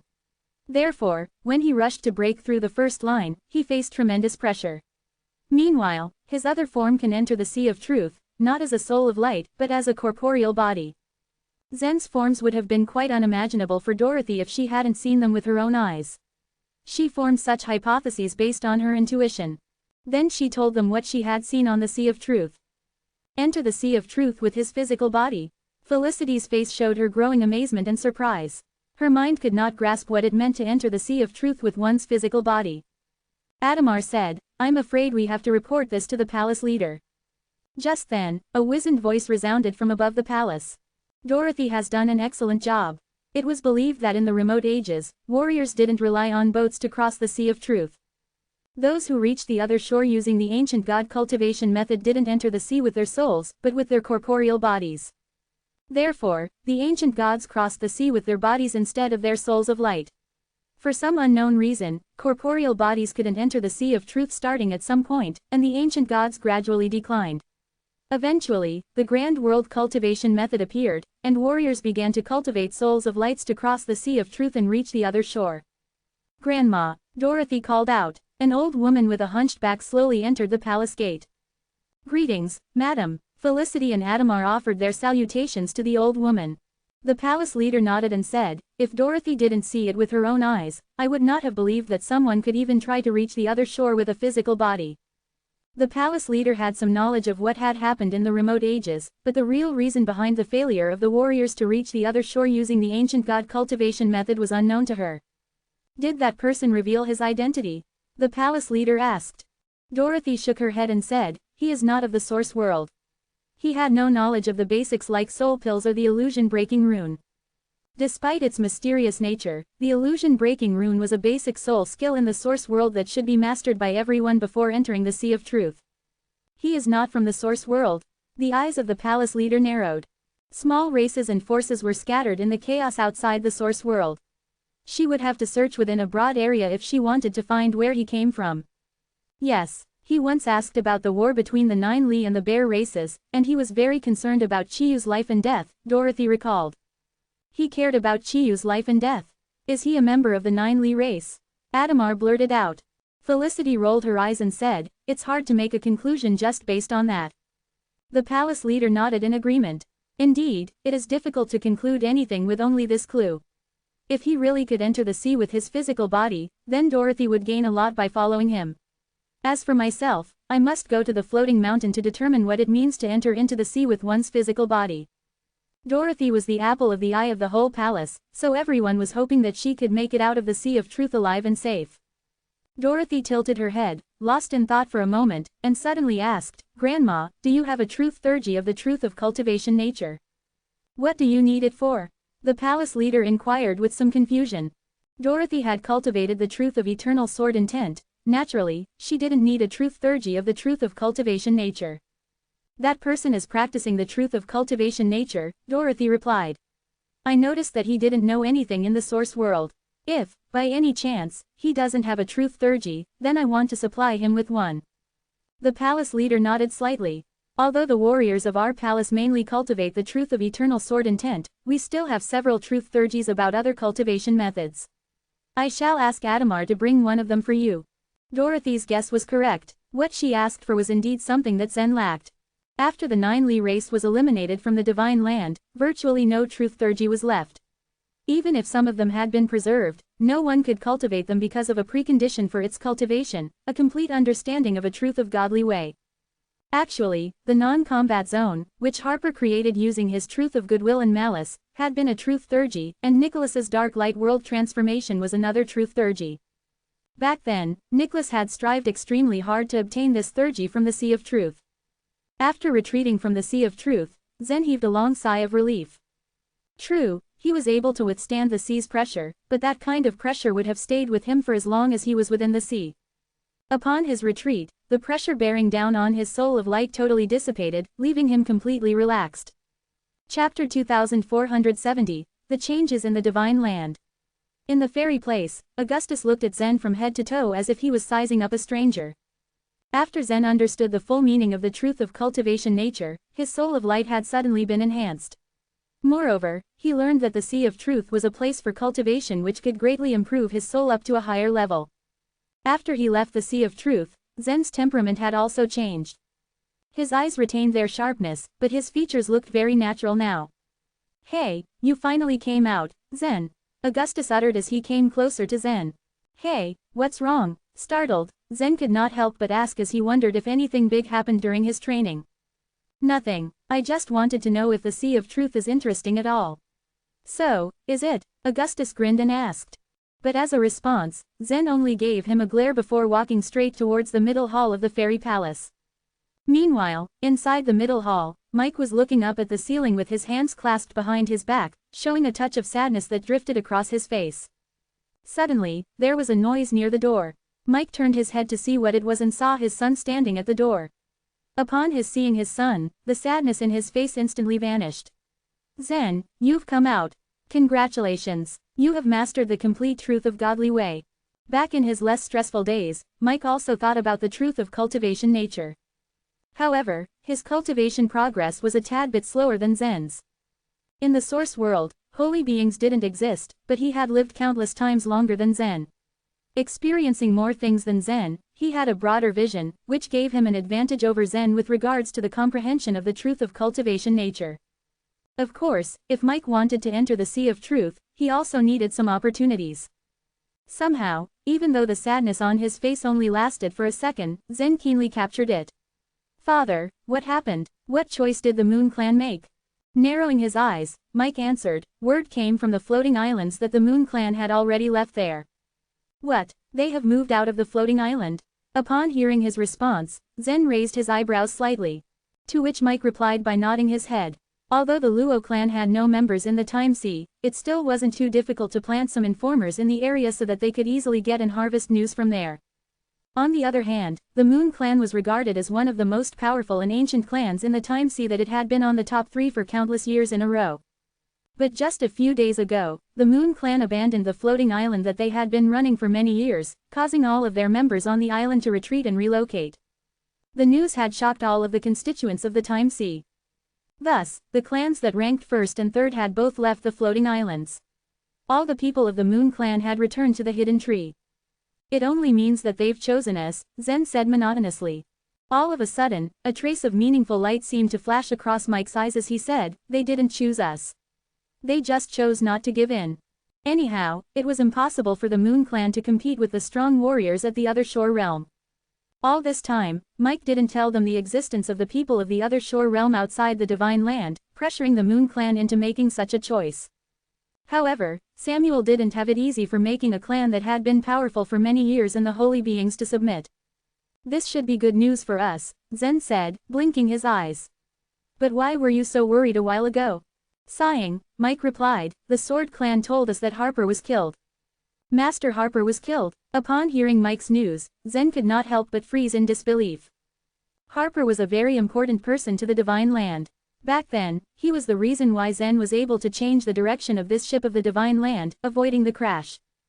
A trace of sadness appeared on Zen's face as he heard the news. He had only met Harper once, but the latter gave him the shadow-bearing sword as a gift. Refined by Nicholas's furnace of dark and light, the sword became a part of his mother's body. Back then, Harper performed the mixed element seal to shut those yellow Emperor guards. As a result, the guards hated him to the core. And as soon as the guards freed themselves and broke the mixed element seal, they all went to kill him. In fact, Harper posed no threat to them anymore, Mike said in a flat tone. After being cursed, Harper turned into a skeleton and was unable to escape the deep well at all. He might still have some hope to come back to life if the time came that the Divine Land returned to the source world. But unfortunately, that day did not come, and he was left for dead. So, how is the Sword Clan now? Zen asked again. Just like the Moon Clan, the Sword Clan was faced with a similar fate as well. The Sword Clan also intends to withdraw from the floating island. I expect they will soon move all of their elites to the Everest Spirit Mountain, Mike responded. But is the Everest Spirit Mountain able to resist the Yellow Emperor guards? Zen asked as he frowned slightly. Bitterly smiling, Mike replied, this is also what I am worried about. The Everest Spirit Mountain is not the only one experiencing the problem, but also the Swirl Forest and the Fairy Palace. Harold has already gone to the Everest Spirit Mountain as he wants to form a space channel. If one of the forbidden areas is attacked by the Yellow Emperor guards, then they could be transferred to another forbidden area through the space channel. Just like how the outer wall of the Divine Land rejected outsiders, it would most probably be the same for the forbidden areas. This meant that the Yellow Emperor guards would not be able to step into the forbidden areas normally, through the usual methods. However, if these Yellow Emperor guards were able to break through the outer wall of the Divine Land, then they might certainly be able to break through to the forbidden areas. Therefore, Mike had prepared a few things. Are you confident enough to cross the Sea of Truth? Asked Mike. Although Mike had never been to the Sea of Truth, Lorena had given him a rough description of what the place looked like so that he could picture it in his head. I'm afraid that I can't make it in a short time, Zen answered as he shook his head. The first line in the Sea of Truth alone had put him under great pressure, and it was only going to get harder. Even if you really set foot on the other shore, it would still be difficult for you to fight against the Yellow Emperor guards. There's no need to worry about this, Mike said with a smile. But now, I have to personally take you out. Where are we going? Curious, Zen asked. I'm taking you to the Divine Land to integrate all the other godly ways, uttered Mike. At that point, his greatest ambition was to use the Infinity Ruler to merge the 3,000 godly ways together.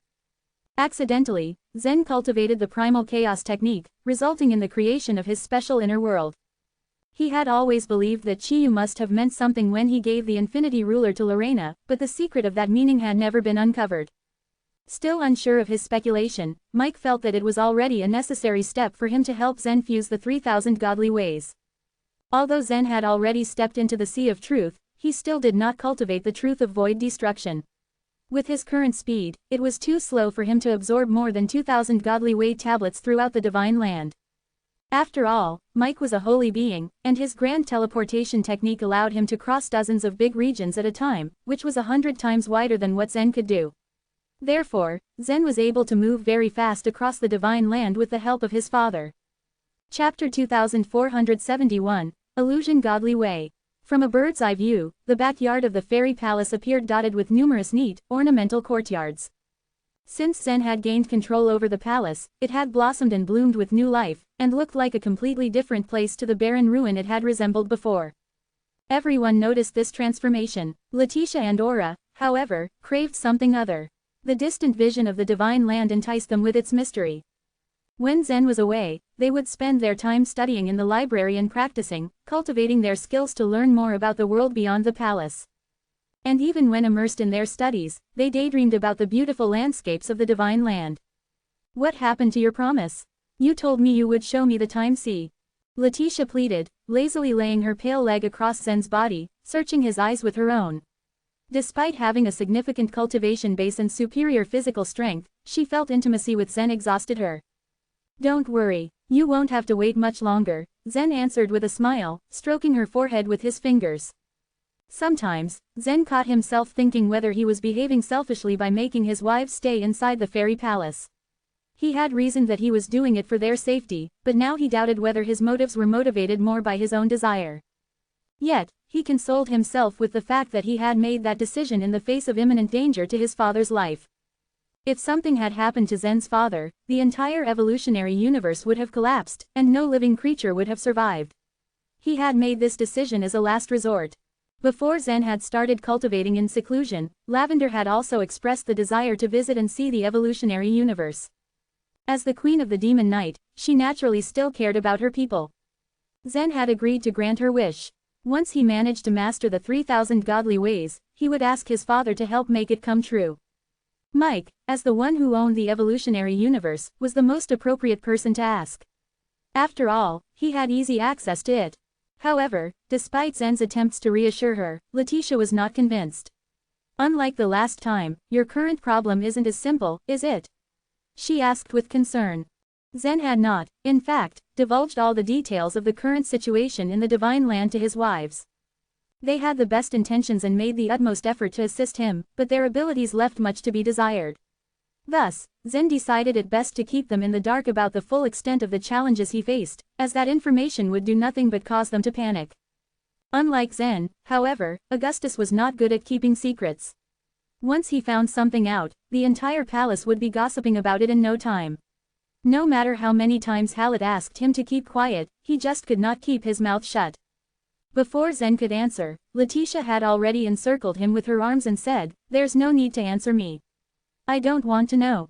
A day passed. Mike, with Zen in tow, had teleported to the illusion region, which lay 30 million miles east. The last time Zen had decided to go on a mission to absorb godly ways, he had traveled south.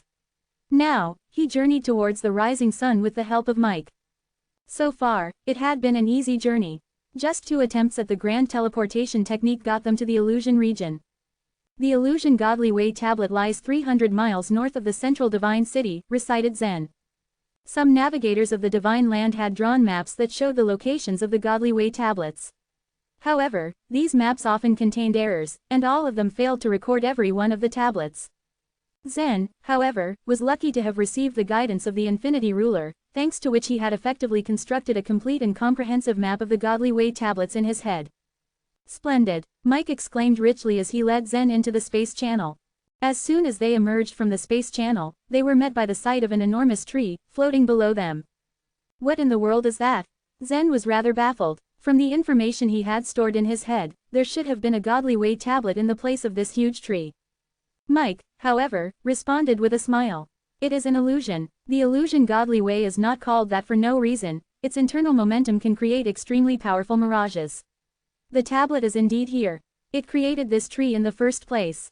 If you look at it carefully, you will know." Zen's eyes narrowed at his father's words. He did as instructed, and scrutinized the tree closely. Indeed, now that he concentrated his gaze on it, he noticed a pale rivulet of light running along the tree, the internal momentum. "Go on," urged his father. Zen gave a curt nod, and circled downwards, finally landing next to the tree. There was a bizarrely random collection of objects lying around the tree, including a chair, some seedlings, and an odd-looking rock. "These are humans," Zen realized. These people hadn't mastered the illusion godly way very well, so Zen could immediately see through their illusions. As soon as he had landed on the ground, the 2 people masquerading as seedlings approached him. As they regained their human form, they asked Zen who he was and what he wanted. From his studies, Zen knew that if he truly wanted to understand the illusion godly way, there was a price he had to pay. Before the 2 could say anything else, Zen handed them a few divine might coins that he had prepared. He had a large amount of godly ways to imbibe, and the time he had was limited. Thus, he didn't want to waste a second more than he needed to. He had given the 2 men over 100 divine might coins, which he gathered to be a more than sufficient amount. The 2 men before him, who were both top-ranked true gods, looked at each other slyly. They decided to take advantage of Zen's generosity. "It takes 1,000 divine might coins to observe the illusion godly way tablet." One of them scoffed. Zen frowned. He had paid them generously in order to end this affair quickly and unceremoniously, but it seemed like he had complicated the situation further. A thick aura covered the air before Zen could do anything else. The 2 top-ranked true gods' expressions shifted immediately from self-contented smugness to surprise, and then awe, as they sensed the aura and then looked up and noticed Mike. The others who had disguised themselves as objects around the tree, observing the tablet, were also engulfed in this aura. However, their cultivation level was still weak, and their illusions would not hold. They all regained their human form, and looked up at Mike, trembling. Seeing his father's actions, Zen smiled sheepishly. Zen was humbled by him. His technique was indeed very effective, saving precious time that would have been wasted arguing with the 2 greedy top-ranked true gods. This small central divine city wasn't connected to the rich clans on the floating islands. Even if these people were to try spreading the news of Zen and Mike's arrival, Zen and Mike would have already been long gone by the time the information reached the floating islands. As Zen walked past the 2 true gods, the light rings in his eyes began to glint. The Infinity Ruler had begun absorbing the internal momentum of the illusion godly way. A few seconds later, another mark on the Infinity Ruler lit up, and another light glimmered on Zen's godly plate. He had finally mastered the illusion godly way. Once the process was done, Zen didn't stay a second longer. Under the astonished gaze of the crowd, Mike swept Zen away. Only then did the two top-ranked true gods, who had collected his divine might coins, dare to move. The observers of the tablet began arguing amongst themselves. Was that man in the sky a consummate true god?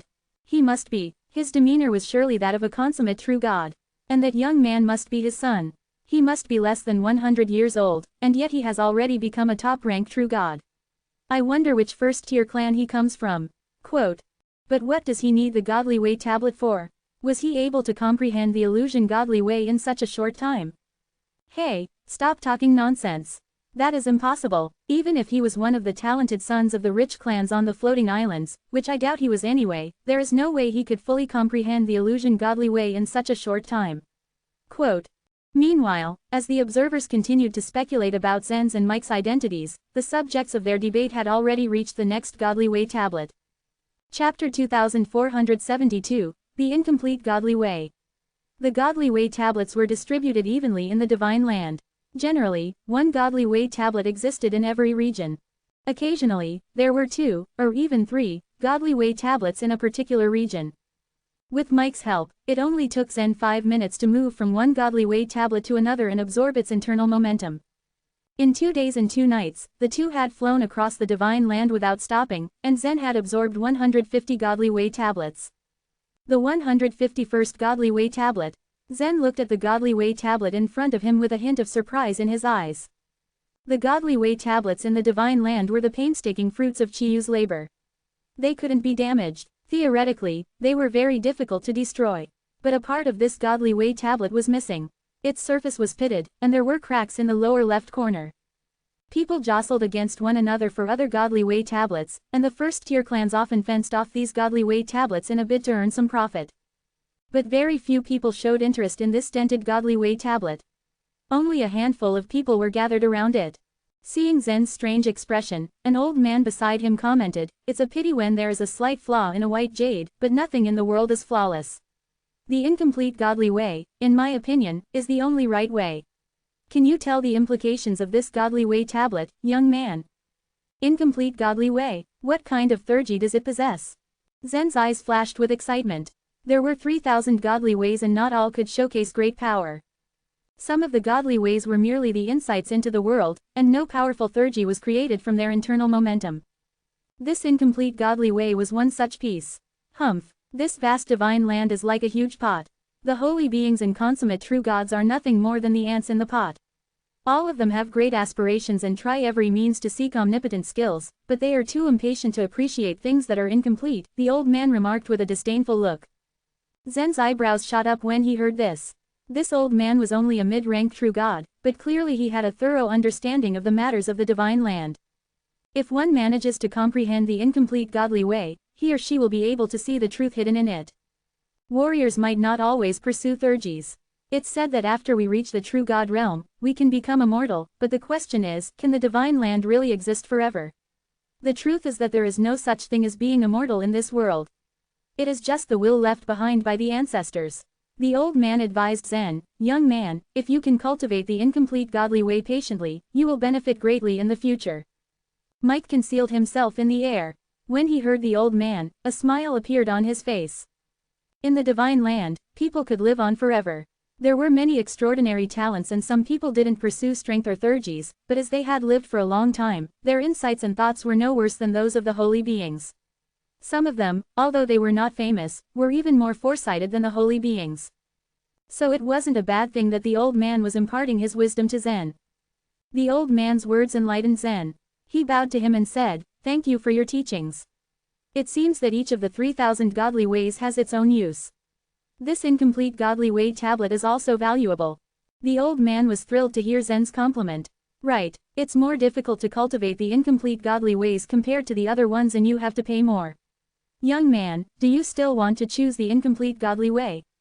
"That's precisely what I'm thinking," replied Zen.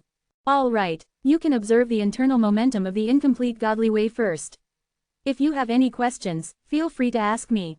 Although my cultivation base is not as high as yours, I have been studying this for 60 divine eras. And I have learned a lot," said the old man. Zen nodded and walked determinedly towards the incomplete godly way tablet. At the same time, 2 golden rings of light began to glow in his eyes. The internal momentum of the incomplete godly way quickly entered the infinity ruler in his mind. At the same time, a mark lit up on the infinity ruler. Buzz. Just as the mark lit up, one more godly way appeared in Zen's inner world. Wisps of livid, gray auras were released from Zen's body. He had mastered the incomplete godly way. The old man was standing 100 feet away from Zen. His jaw dropped as he stared at Zen's back in disbelief. The others around the godly way tablet also looked at him with equal incredulity. The reason why only a few people cultivated the incomplete godly way was that on the one hand, it was extremely difficult to comprehend, and on the other hand, it didn't have any powerful theurgy. This was merely a record of how beautiful the world was. Over the years, only a few people who cultivated it had become mid-rank true gods, and this old man was one of them. Moreover, because of its incomplete nature, there was a rumor in the divine land that it was impossible to reach the consummation of true God realm by cultivating it, because the incomplete was the opposite side of consummation. But today, it only took seconds for a young man to master it. In their eyes, Zen was even more terrifying than a monster. They couldn't believe their eyes. What? It's impossible. How is it possible to master the incomplete godly way? No way. Theoretically, it is just impossible. The old man looked befuddled. He had just warned Zen that it was difficult to cultivate the incomplete godly way, but Zen had mastered it in a matter of seconds. Not only that, he also entered a realm that he could not understand.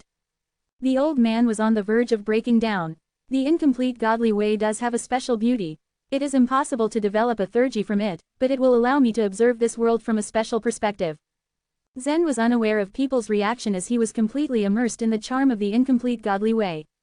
It was not until he came to his senses and saw the old man's astounded expression that he realized what had happened. What he had done was simply too shocking. He had achieved the impossible.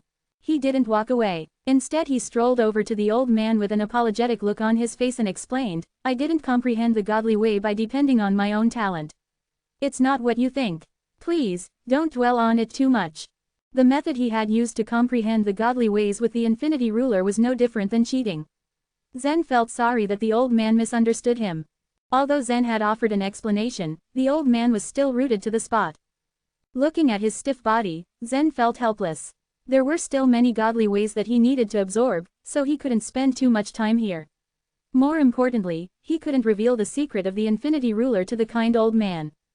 At last, Zen shrugged his shoulders and flew off towards Mike, who was in the sky. Chapter 2473, Collecting the Divine Might Coins. After Zen left, the old man came back to his senses. He looked up at the sky and his eyes were filled with awe. Elder Hu, how did he do that? He was able to master a godly way in only half a minute. Not even holy beings can do that. Isn't it impossible to reach the consummation of the incomplete godly way? I don't know. The old man shook his head, amused. But now we know one thing. One could also reach the consummation of the incomplete godly way. This means we have to work extra hard to be on the same level. The past few decades had been tumultuous for the entire divine land. It went through a drastic change unseen even in the last hundreds of divine eras. But plenty divine citizens and true gods remained nonchalant. They did not seem to be affected by the changes. Instead, they continued minding their own business and pursuing their own path. Up in the bright sky, Mike could be seen taking Zen by the hands and teleporting away.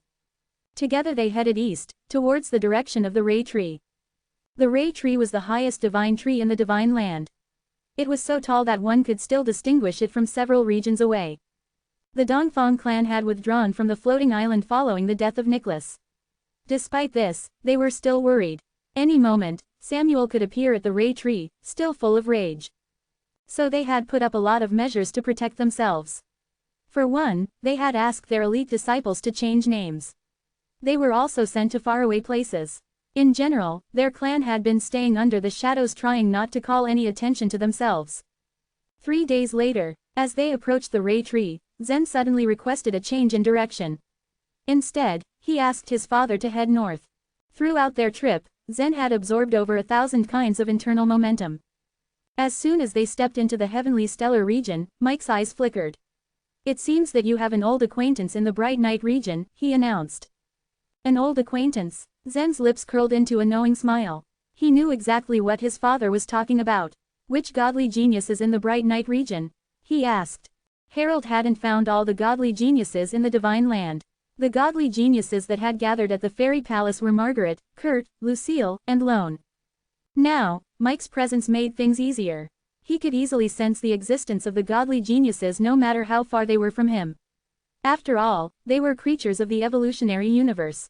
The changes in the floating islands prohibited Mike from taking them back to the fairy palace as soon as he returned. This time, when he took Zen to absorb the godly way tablets all over the divine land, he could take the chance to find the rest godly geniuses and send them back to the fairy palace. "It's Nathan," Mike said flatly. "It's him." Zen had always considered Nathan to be one of his strongest opponents. Even before their encounter, he'd been considered as the #1 godly genius in the evolutionary universe. For a moment, Zen thought of Nathan. He was curious to know as to how he'd been faring in the Divide Land. He was a talented man and he always stood out. It was unthinkable for him to remain unnoticed by the powerful clans on the floating islands all those years. After absorbing the internal momentum in the Godly Way tablet of the Bright Night region, Zen and Mike had moved to the north of the region. The Bai clan, one of the powerful clans on the floating islands, occupied the Bright Night region, but it wasn't their ancestral land. The Bright Night city was such a large divine city that it had 100 commandments slate to guard it. If it was an ordinary first or second tier clan that controlled the large region, Zen and Mike would not have any hesitation to take action. Probably they would have directly rushed into the divine city and taken Nathan away. Even if they were to trigger the 100 commandments slate, it would be nothing big deal. The divine land was vast enough for their visits to those regions to potentially remain unheard of.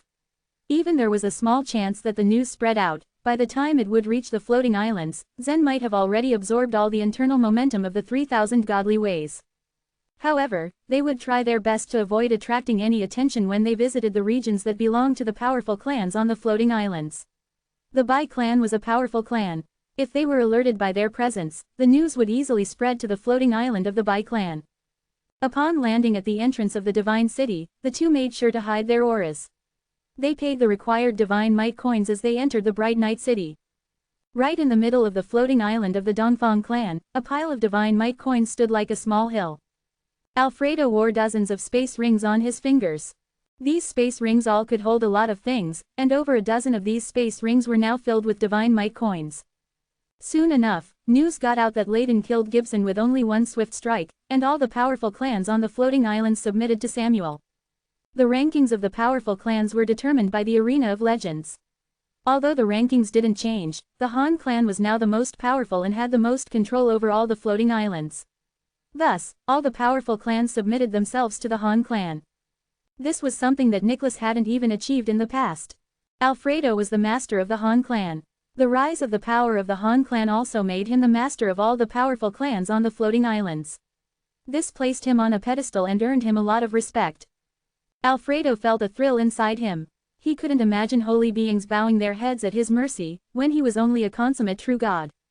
Samuel found a quiet spot to cultivate in seclusion. He left Alfredo to collect the divine might coins alone. At the beginning, Alfredo was a little nervous. Despite the excitement it gave him, he knew it wouldn't be easy to make the holy beings hand over the divine might coins. All these years, the powerful clans had been pushing the disciples of the clans to go to the Forbidden Lands. This way, they would be able to train while collecting the divine might coins hidden in these areas. There was a lot of power play on the floating islands. Everyone was trying to make or change the rule. It was important for every powerful clan to have rules on the ruling slate that worked to their own clan's advantage. An exorbitant amount of divine might coins might allow one to change the rules. Unfortunately, most powerful clans did not have such a large amount. Even Nicholas could only do so little with the rules. He couldn't afford to make any significant changes, which would cost him enormous amount of divine might coins. It would only be possible if all powerful clans were willing to cooperate and gather all their divine might coins together. That way, they could collect enough to make an extremely powerful rule. Alfredo also felt that something strange was up. Who were the Yellow Emperor guards and Samuel dealing with to require such a powerful rule? It was rumored that even the other Shore Realm master in the Sword clan who created the non-combat zone had been killed. Who was powerful enough to stand up against the Han clan in the entire Divine Land now? Though confused, Alfredo always took it seriously to accomplish every task given to him by Samuel. Splash! Suddenly, a consummate true god from the Liu clan jumped off to the edge of the square and activated his space ring. As a result, black divine might coins poured out of the ring like water spilling over and piled up into a small hill on the ground. The consummate true god and Alfredo exchanged glances. Then, the true god snorted and prepared to leave. Alfredo ran after him and blocked his path. Leander, do you have any complaints you want to air out on behalf of the Lu clan? Leander Lu's expression changed immediately as he thought of all the rumors he heard these days. His sneer turned into a polite smile. No, he said with a low voice. We don't have any complaints. I'm glad to hear that, Alfredo responded with a nod. With a huge sigh, Leander Lu left hurriedly. The powerful clans held a lot of grudges against the Han clan, but they were all too powerless compared to them. Most of them resorted to doing nothing. Thus, the popularity of the powerful clans had decreased significantly. All the disciples of the powerful clans, together with the holy beings of the clans, were like fish on the chopping block. Chapter 2474, The Sea-Cracking Skull. In a palace on the floating island of the Han clan, Pascal sat cross-legged as he put the ring he was holding into his elixir field. At the other end of the palace, Samuel was pacing restlessly to and fro. Samuel had declared that he was cultivating in seclusion when in fact, it was Pascal who was in seclusion. Layton had given Samuel the truth of dark and light chaos, but he hadn't been able to practice it because of the ring in Pascal's hand. At the moment, Pascal was completely under Samuel's control, which was why Samuel was able to use the ring's power as he wished. But the power he was able to wield was not all that the Abyss Demon region had. Pascal stood between Samuel and the ring, partially blocking Samuel's view as if a thick veil separated them. You can give the ring to me, Rosie said with a small smile from the corner she was sitting in as she watched Samuel's impatience rise. Samuel stopped and glared at her. If you don't want to give it to me, you can give it to someone else. Alfredo, for example, Rosie said hurriedly. Alfredo was also a consummate true god who had been loyal to the Han clan, which made Rosie's suggestion all the more acceptable. That's impossible, Samuel said, shaking his head. He didn't trust anyone except himself. He had actually come up with a solution, which was to get back Pascal's memory flame. But he knew what kind of person Pascal was. If Pascal were to know what he had done, he would never help him and would turn against him. You have no choice left in that case. When the other Shore Realm warriors of the Nine Li race enter the Divine Land, you will all be dead. Enjoy yourself while you can, Rosie said glibly.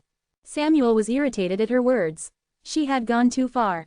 He had known her capabilities, which was why he had taken her out of the Abyss Demon region. But her ability would cost a massive amount of the faith energy. During the battle between the Abyss Demon region and the alliance of the powerful clans, she had almost exhausted the faith energy that had accumulated in the Abyss Demon region for so many years. It would take a long time to accumulate enough faith energy before she could use the ability again, but it was already too late. She meant nothing to him at the moment, but she ridiculed him all day and succeeded in distracting and irritating him. You, shut up, Samuel shouted angrily. Rosie squared her shoulders and looked at Samuel, her eyes hardened and an indifferent smile on her face. Samuel secretly ordered Pascal, who was sitting upright, to lift the ring up. Streaks of black lightning shot towards Rosie. The black energy wrapped around Rosie's body, leaving scars on her snow-white skin. Rosie groaned in pain, curling her body into itself. The pain was unbearable, but her eyes were still clear. She looked at Samuel mockingly, something that upset him even more.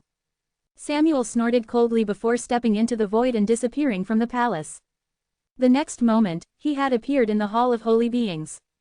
At the center of the square in front of the Hall of Holy Beings lay a bone like no other. The bone was in the shape of a strange fish's skull. More than 30 sharp teeth lined the giant mouth that was more than 1,000 feet wide. An ordinary person would, at first glance, feel the will emanating from the skull. The will contained a destructive power that no one could resist. If this were to be activated, it would destroy everything in this world. No one knew how many 100 million years ago this strange fish died. But if it was emitting such a strong will even now, just how powerful did it have to be when it was alive? And who had killed it? Every time he saw the strange fish's skull, Samuel was overcome with awe and would sigh at the wonderful power of the source world. He had learned from Layton that this skull was known as the Sea-Cracking Skull and was an exclusive forbidden weapon of the Yellow Emperor race. They had used this forbidden weapon to slaughter all the members of the Nine Li race in the Divine Land. Samuel might control the Abyss Demon region, but he couldn't imagine the extent of such a magical power. And one needed to pay a high price to activate this forbidden weapon. Just as Samuel appeared in the Hall of Holy Beings, a transmission channel materialized in the sky. It fell straight down and pierced the fish's mouth, bathing it in a blood light. The space channel began to tremble and thousands of true gods fell from it. They were all living people. Among them were divine citizens, low-rank true gods, and powerful top-rank true gods. All of them were panicking, anxious and confused. An irresistible force wrapped around them, immobilizing them and making it difficult for them to resist. 5 minutes ago, they were in a divine city at the northeast of the divine land. Some of them were practicing hard, hoping to break through their own shackles and advance further in the godly way. As long as they had the confidence and infinite longevity, they could, one day, achieve success. Some were working hard only for a few divine might coins and were hoping to seek greater benefits. Then someone had appeared in the air above the divine city. The 100 Commandments slate in the divine city had attacked the person at once, but he didn't seem to flinch. One wave of his big hand sent an unimaginable aura around the city, enveloping it. And then, everyone in the city had been pulled out by an invisible force and sucked into the space channel. They had no idea about the catastrophe they were about to face. A man fell into the fish's mouth and touched the blood light. He turned into a cloud of blood mist almost instantly and then disappeared completely. The others paled at this sight. I don't want to die. What's this? Arg. Some resisted the force while others roared and clanked against it in desperation. But it was all in vain. How could true gods resist the power of the other shore realm? The blood light in the huge fish's mouth could devour over 10,000 people every 3 seconds. It wasn't long before more than 100,000 people of a medium-sized divine city were devoured. The space channel closed after a while. The blood light in the fish's mouth had also receded, but dark blood burned in its empty eye sockets. One of its sharp teeth was also lined red. Samuel passed the huge fish skull and bowed to Layden, who was behind it. Congratulations, Master Layden, there are more blood lines. Layden had told him before that only when the sharp teeth in the fish's mouth were full of blood lines could this weapon be activated. Now there were only 4 teeth with blood lines. He didn't know how many more people were to be devoured before this could be activated. Chapter 2475, The Sao Clan. Layden shook his head at Samuel and said, "It's far from enough. I'll ask Xavier to speed up and target the central divine cities." An ordinary divine city only had about 100,000 people. But the central divine cities of the regions usually had more than 1 million or even millions of people in them. Every time Xavier launched an attack, he could capture all the people of a divine city. If this spread out, it would cause panic in the divine land. That was why he would be prepared with all possibilities before making a move to ensure that no one would be left alive. But attacking the central divine cities wouldn't be that easy. The 1,000 Commandments slates could not hurt the warriors at the other shore realm, but they would still cause him a lot of trouble. "Drop it. Have you found a way to release the Abyss Demon region?" Layden asked. Samuel sighed regretfully, "Not yet. How many divine might coins have you collected?" Layden asked, carefully arranging his features into one devoid of expression. "Alfredo is responsible for it. All the powerful clans are handing in the divine might coins. The quantity is quite large," Samuel answered honestly. Layden nodded. "Let's do this as soon as possible. We have the sea-cracking skull, but the powerhouses at the other shore realm are too strong. We must be fully prepared even before they enter the divine land. If we survive this disaster, I will recommend your name for the Yellow Emperor Guards when we return to the Source World. You will be a hero to our bear race." Samuel was surprised at this. But he overcame his surprise quickly enough, saluted and said, "I will do my best." Even though the Yellow Emperor Guards had specifically chosen to attack the divine cities at the edge, they had caused panic on a small scale. Every time Xavier launched an attack, a divine city would be emptied. There were a few second and third tier clans outside of the divine cities. When they reached the city gates, they discovered that the guards had all disappeared. They entered the cities, only to find that all the people had disappeared as well. This was strange, but it was happening across several large regions in the northeast of the divine land. In the house of the Sao clan in the Bright Night City, a melodious tune wafted out of the magnificent hall. Several enchanting women, all low-ranked true gods, danced and sang in the hall. They were all pretty and their every movement was charming and enticing. That was the internal momentum of the enchantment godly way. When cultivators reached the highest level of the enchantment godly way, they would be capable of befogging people's minds. But this was not the right way and its theurgy was not very powerful. Those who chose to cultivate the enchantment godly way were mostly women. They wanted to make themselves more attractive and win the hearts of powerful masters. "Nathan, your cultivation base has reached a higher level. You might successfully become a consummate true god without the help of the Bai clan. You are really an extraordinary talent. Don't forget me when you reach a high position in the Bai clan in the future." Nathan leaned against a large seat, slightly drunk. The wine in the Bright Night City was produced using a special method. It could put even the top-ranked true gods in a state of dead drunkenness. The one who was speaking to Nathan was the young master of the Sao clan, Bruno Sao. Bruno looked like a young man, but he was not actually young. He had already lived through 2 divine eras. But he still had to show some respect in front of Nathan. The Sao clan, as a second-tier clan, also had top-ranked true gods, although they weren't on par with Nathan. Bruno felt that Nathan was extraordinary.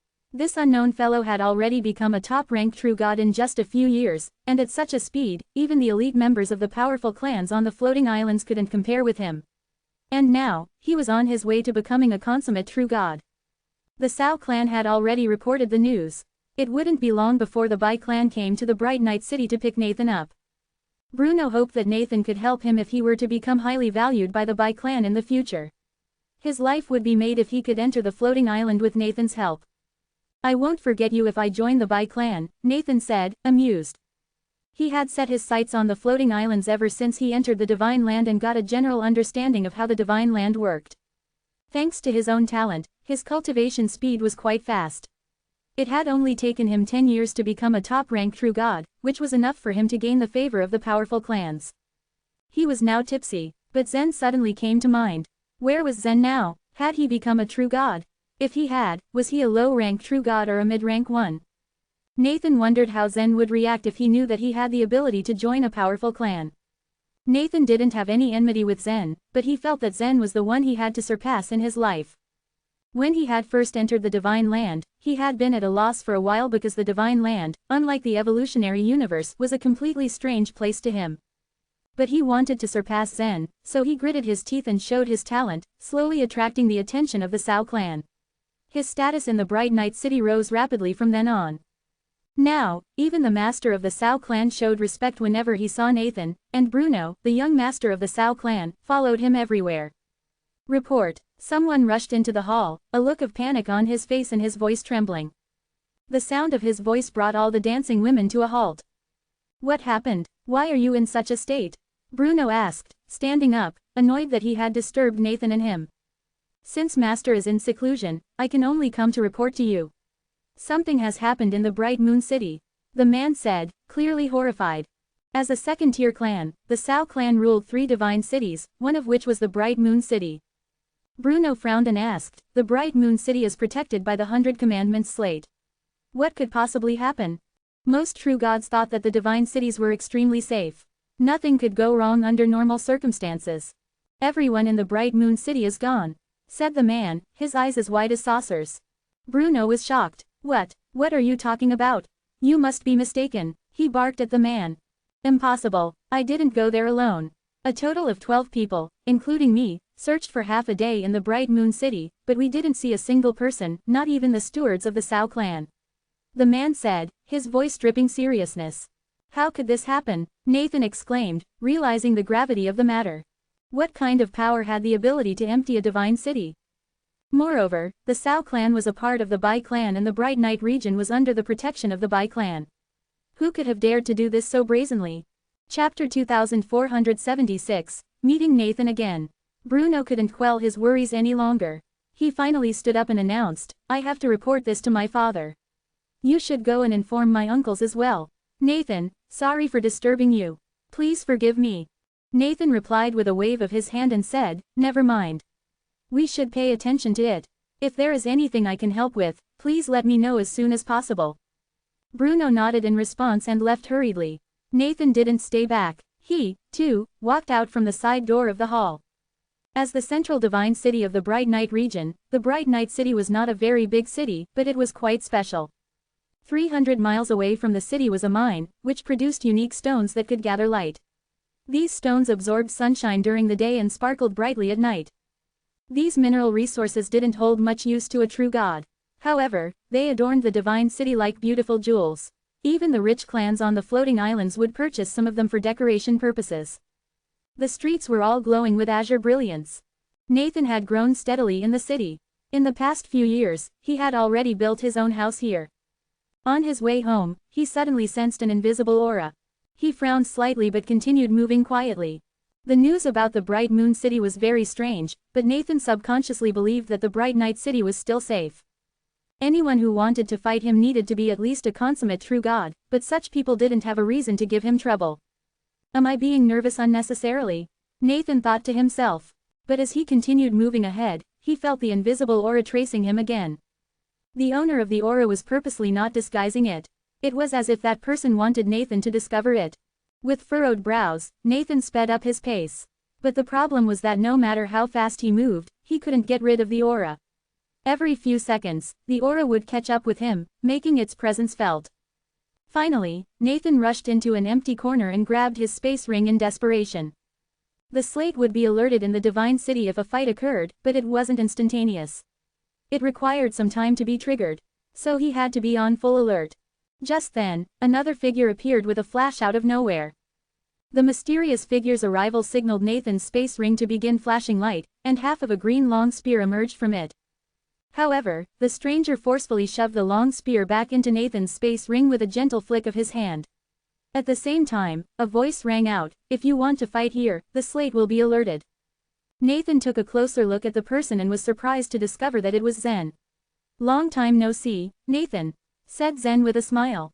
"Zen, it's you." Nathan was too stunned to speak for a while. "How did you manage to find me?" he asked after recovering from the shock. To be honest, Nathan wasn't too happy to see Zen again. Although he had let go of the past events that occurred in the evolutionary universe, he was reminded of the unhappy memories as soon as he saw Zen. Still astonished at his sudden appearance, Nathan studied Zen up and down, and the surprise on his face was getting stronger and stronger. You've already reached the consummation of true god realm." And he could feel that Zen was mightier than an ordinary consummate true god. Zen's aura was very special. Wherever he stood, he seemed to merge with the surrounding scenery. There was no sense of abruptness around him. Such a special aura could not be endowed by the power of godly ways. Zen nodded and said, "It wasn't me who found you, it was my father. He can sense your existence wherever you are." "Your father? Do you mean that?" Before Nathan could finish his sentence, another vague figure appeared not too far away from them. It was none other than Mike. Mike had disguised his real strength, but, as a holy being, he had a special aura around him because of his universe. More importantly, Mike was the owner of the evolutionary universe, and Nathan was a creature born in that universe. He was awestruck by this connection. "I'm honored to see you in person, sir," Nathan said respectfully, as he cupped his hands. While he was in the universe, Nathan had been proud of his family background. He was the son of one of the strongest supreme lords. It was not until the end of the war with the sacred race that Nathan learned about the existence of the divine land, the truth of the war and Zen's real identity. "Come with us. Leave this city as there will be a lot of trouble in this divine city shortly," said Mike. Zen and Mike had heard the words from the servant of the Sao clan, outside which they had been hiding. "What kind of trouble awaits this city?" Nathan asked worriedly.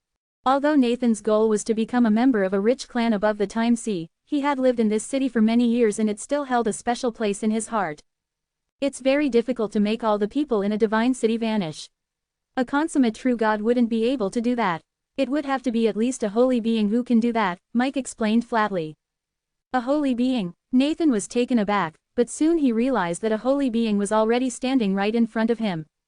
Mike smiled and continued, "A holy being wouldn't be so bored as to slaughter ordinary divine citizens. Even if it was for cultivating some sort of godly way to hone one's killing intent, they wouldn't choose the divine cities in the Bright Night region. After all, the divine cities here have the protection of the Bai clan. If they couldn't handle it well, it might cause a skirmish between the powerful clans. The enemy might be even stronger than a holy being." Mike already had some guesses in his mind.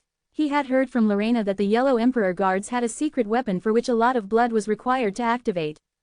Now that the Yellow Emperor guards were set free, they would definitely use the secret weapon. This could be the reason behind the mysterious disappearance of people in the divine cities. Moreover, the Yellow Emperor guards were not afraid of provoking the Bai clan. Nathan was even more confused now. Aren't the holy beings the strongest warriors in the divine land? Who can be stronger than a holy being? Nathan's range of knowledge was quite different than Zen's. He wasn't aware of the existence of the outside world, nor did he know about the existence of the other Shore Realm warriors. "It's hard to explain this to you. Anyway, we can't fight against such strong enemies at present. So we'd better leave as soon as possible," Zen urged. To his surprise, Nathan thought for a moment before saying, "In that case, can I ask the Sao clan to evacuate the people in the city? It will be a pity if they all die in vain." After living in the divine land for years, Nathan's once arrogant nature had changed. Zen and Mike exchanged a glance. They were a bit hesitant. They would have to collect the godly ways all around the divine land, and doing so might draw the Yellow Emperor Guard's attention, which was something they wanted to avoid. Perhaps they won't suspect us if the people in the city are evacuated. After all, the Sao clan is already alerted because of the Bright Moon City, and it's reasonable that they would want to evacuate the city. "You'd better do it fast if you want to help them," said Mike. The Yellow Emperor Guards could appear any moment, and it would be a disaster of epic proportions to encounter them here. Chapter 2477, Abandoning the City. Nathan shot out of his place like an arrow, while Zen and Mike waited where they were. Nathan returned 10 minutes later, folded his hands respectfully towards Mike, and said, "I've informed the Sao clan, but I can't tell what decision they will take." Mike nodded. "You did the right thing. It's a matter of life and death. The decision is theirs. You have done your part." As the master of a universe, he knew everyone in his universe like the back of his hand. With just a single thought, he could know a person's life history, from the moment they were born to this present moment. Nathan's talent was in no way inferior to Zen's or Rocher's. But there was a vast difference in the experiences and births of the three warriors. Nathan had been loved and doted on by some supreme lords in the universe, causing him to become arrogant. But a series of trials and tribulations in the divine land led him to tone down his arrogant temperament. Zen waved his hand and pulled out the mountain token. He smiled at Nathan as he drew out a space channel. "You go in first," he said. "Me go in alone?" Nathan exclaimed, stunned. Questions were bubbling up within him. "Someone in the fairy palace will receive you. We have other things to do," Zen answered Nathan's unasked questions. Once Nathan entered the space channel, Mike stretched out his hand to activate grand teleportation. Soon, he and Zen left Bright Night region. In a house of the Bright Night City, the master of the Sao clan, who had stopped his seclusion, looked cautious. He was silent for a long time before he directed his question to everyone. "What do you think?" A while ago, Nathan had burst in and asked all the members of the Sao clan to retreat from the city, telling them that if they did not leave, a great disaster would befall them and that everyone would die. "Dad, I believe Nathan," Bruno said. He admired Nathan, who had looked confident as he warned everyone.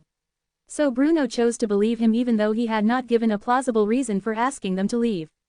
"Abandoning the city will have a great impact on our clan. We should request the Bai clan to make a decision about this. We should believe that they will protect us well, and we need to let them stand up for us and deal with our mess in the Bright Moon City. I think even if our enemies are holy beings, they will have scruples while going against the Bai clan." An elder of the Sao clan said. "By the time the Bai clan stands up for us, I'm afraid we'll all have been killed." Bruno replied dryly. They didn't know that the Bai clan weren't in the position of saving even themselves right now. They had been forced to bow down to the Han clan and had yielded to the Yellow Emperor Guards. The master of the Sao clan was silent for a long time before his eyes steeled, and he said, "Bruno is right. I agree it is a big deal to leave the Bright Night City, even temporarily, but the loss is nothing compared to our lives. So I think it's time that every one of us must leave the city." The moment the Sao clan gave the order, Bright Night City, quietly soaked in night, erupted in noise. Most people did not understand why the Sao clan had ordered the evacuation of the Divine City. But the Sao clan ruled the Divine City and had the right to expel the Divine citizens if they must. The road leading out of the city was crammed with people, everyone hurrying to leave the city and make their way to this road from all directions. Many people didn't stray far from the city. They waited outside the city walls. It was not long after the city had been evacuated that a blue light suddenly appeared in the air above the city. A sturdy figure appeared in the light. Xavier. He was looking down rather impatiently. His combat strength was only second to Layton's, among all the Yellow Emperor Guards. But Layton had assigned the dirty work to him. Hamish's assignment was the easiest. He only needed to stay on the floating island to activate Yellow Emperor Magatama so that he could find any passing Yellow Emperor Guards. Xavier was furious at this arrangement. Layton had just told him to buckle up with collecting blood. He had told him that he needed to collect blood regardless of the consequences and irrespective of whether or not it was a central divine city. Xavier didn't think much about right and wrong since he was only following orders. He didn't need to travel around, trying to decide which cities to pick. He merely moved east from one city to the next after he had caught everyone in the city. He waved and an ancient round mirror appeared in his hand. The surface of the mirror rippled. He turned the mirror so it faced the city and muttered, "Collect." An azure space force spread out from the sky and shrouded the bright night city. He had caught and collected people from tens of divine cities in a row. By now, he didn't bother investigating how many people there were in each city. He'd just catch them and send them to the Hall of Holy Beings. But this time, he waited, but the mirror caught no one. What? The scene puzzled him for a moment, and then, he realized what was going on. Have these ants gotten the news and run away? He thought, flabbergasted. But Xavier didn't dwell on that. After all, there were more people in other divine cities, and it was easier to catch more people there. But since he had started here, he couldn't leave empty-handed.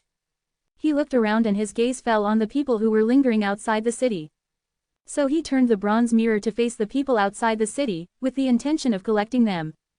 These people were not willing to leave the city, but they had to obey the Sao clan's orders and leave. They were, however, hoping that they could return to the city when the order was revoked. When they saw the blue light above the city, an ominous feeling rose from the bottom of their hearts. Run! Some of the true gods fled as they spotted the blue light approaching them. But they were far slower than Xavier. The blue light released by the bronze mirror caught up with them and sucked them in. They felt the space around them freeze as they were absorbed into the sky and into the bronze mirror. Tens of thousands of people were taken away. Outside the city, a large number of people were fleeing. Xavier couldn't be bothered to pay attention to them, and began to move towards the next city. Tens of miles away from the city, the Sao clan's people watched this scene, dumbfounded. What method was that? He captured them all with a bronze mirror. That man's aura is strange. I can't figure out what kind of godly way he cultivates. He is a holy being, right? I wonder which clan's holy being he is. The Sao clan's members were relieved that they had survived a disaster and erupted in discussion. Had it not been for the master of the Sao clan who had made the prompt decision to abandon the city, the entire Sao clan would have been sucked into the bronze mirror. Most true gods had lived for several divine eras but still hadn't gotten the chance to meet a holy being. To them, holy beings were strong and admirable. No, he is not a holy being. He is stronger than a holy being. Bruno said, slowly but with great certainty. Who can be stronger than a holy being? Bruno's father stared at him in confusion. And how do you know? Bruno smiled and replied, Nathan told me about it. Chapter 2478, The Mountain of Holy Beings. Nathan, how did he know? Do you know where he is now? Confused, the master of the Sao clan asked. Shaking his head, Bruno replied, I don't know. He said he would leave, and if we were meant to meet again, our paths would surely cross. Right before Nathan left, he said something vaguely strange to Bruno using his life vitality as he tried his best in persuading him to leave the divine city. When Nathan was trying to convince him, his voice was affirmative. Given what had happened in the Bright Night City, it seemed that he had already known in advance what would happen, but Bruno didn't know how he knew about it. With this as proof, Bruno was convinced that Nathan was no ordinary person, for there was something quite odd about him.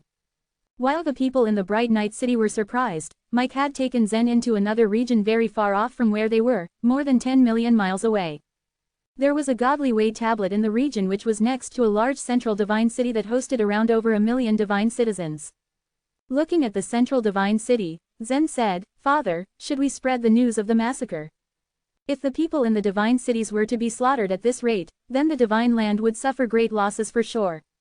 Now, if Zen and his father were to spread the news, then at least in that way they could save many lives. But Mike shook his head and said, it's too risky. We don't even know where the Yellow Emperor guards will appear. Even if we spread the news, it can't spread throughout the entire divine land in a short span of time and they can go somewhere else. If the Yellow Emperor guards discovered that the city was empty, then they would probably head to the north or south of the divine land. If you want to save the people of the divine land, then you have to kill the Yellow Emperor guards, Mike said as he gently gave Zen's head a little pat. Go. Upon hearing the go signal, Zen nodded his head. Immediately, he drew an arc in the air and charged straight towards the Godly Way tablet below. The 3,000 Godly Way tablets were distributed evenly in the divine land. It was such a wide and vast area that there was a small chance of meeting any of the Yellow Emperor guards. However, one thing that needed to be noted was the fact that there were several Godly Way tablets located around the Time Sea. When Mike brought Zen there, he was already well prepared that if anything happened, he and Zen would immediately leave. In the past month, the Godly Way tablets in Zen's mind were continuously lit up one after another. On the other hand, the Godly Ways also filled the marks on the Infinity Ruler. In Zen's inner world, the godly plate spread out a constant dazzling and magnificent luster. While Zen absorbed the godly ways throughout the divine land, it seemed that there was someone even busier than him, the evil god. Now, Zen's inner world had become a complicated world where many sects with different strength existed. Every once in a while, new talents would appear, and after comprehending a godly way, they would create an empire with the hopes of unifying the whole world. However, they did not succeed, all because of the evil god. In Zen's inner world, the evil god was considered to be a legend. Although he rarely showed himself in public, the elders of the large sects and influential forces would warn their younger generation not to provoke him in any manner. Over the years, the evil god had been very cranky. For several times, Zen had promised him that he would leave his inner world, but after years of waiting, he was not able to hear any news from the matter. Sometimes, the evil god could feel the fluctuations and inconsistencies of the inner world's power, most especially when the godly plate and the 9 stars shone brightly. Whenever that happened, he could obviously feel that someone had taken away the power, thinking that the person behind it must be Zen. But now that Zen didn't show up, the evil god was not able to do anything about it. 30 years ago, the evil god wasn't able to stand it any longer. There was one time that he halved a continent in the inner world to vent his anger and lure him to appear, but even so, Zen remained concealed. However, during this period of time, the evil god was in a much lighter and joyous mood.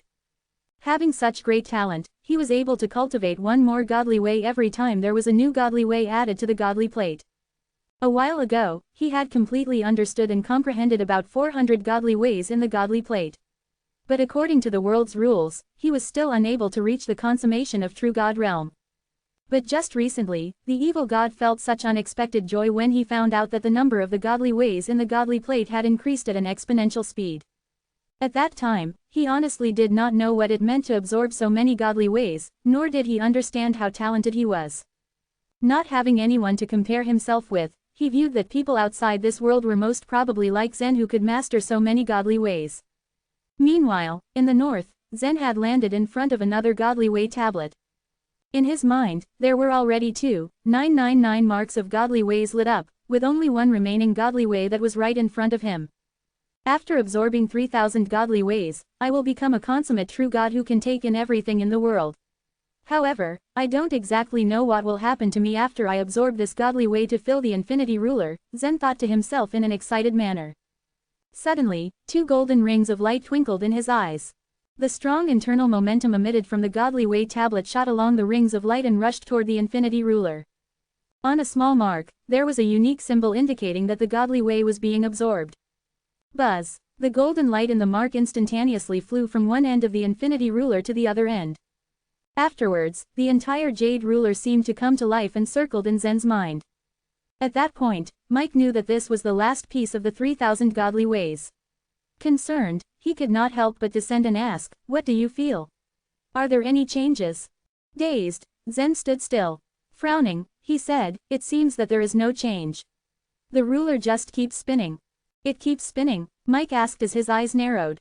"It casually stops and points to the south," Zen said as he moved his body to the southern direction.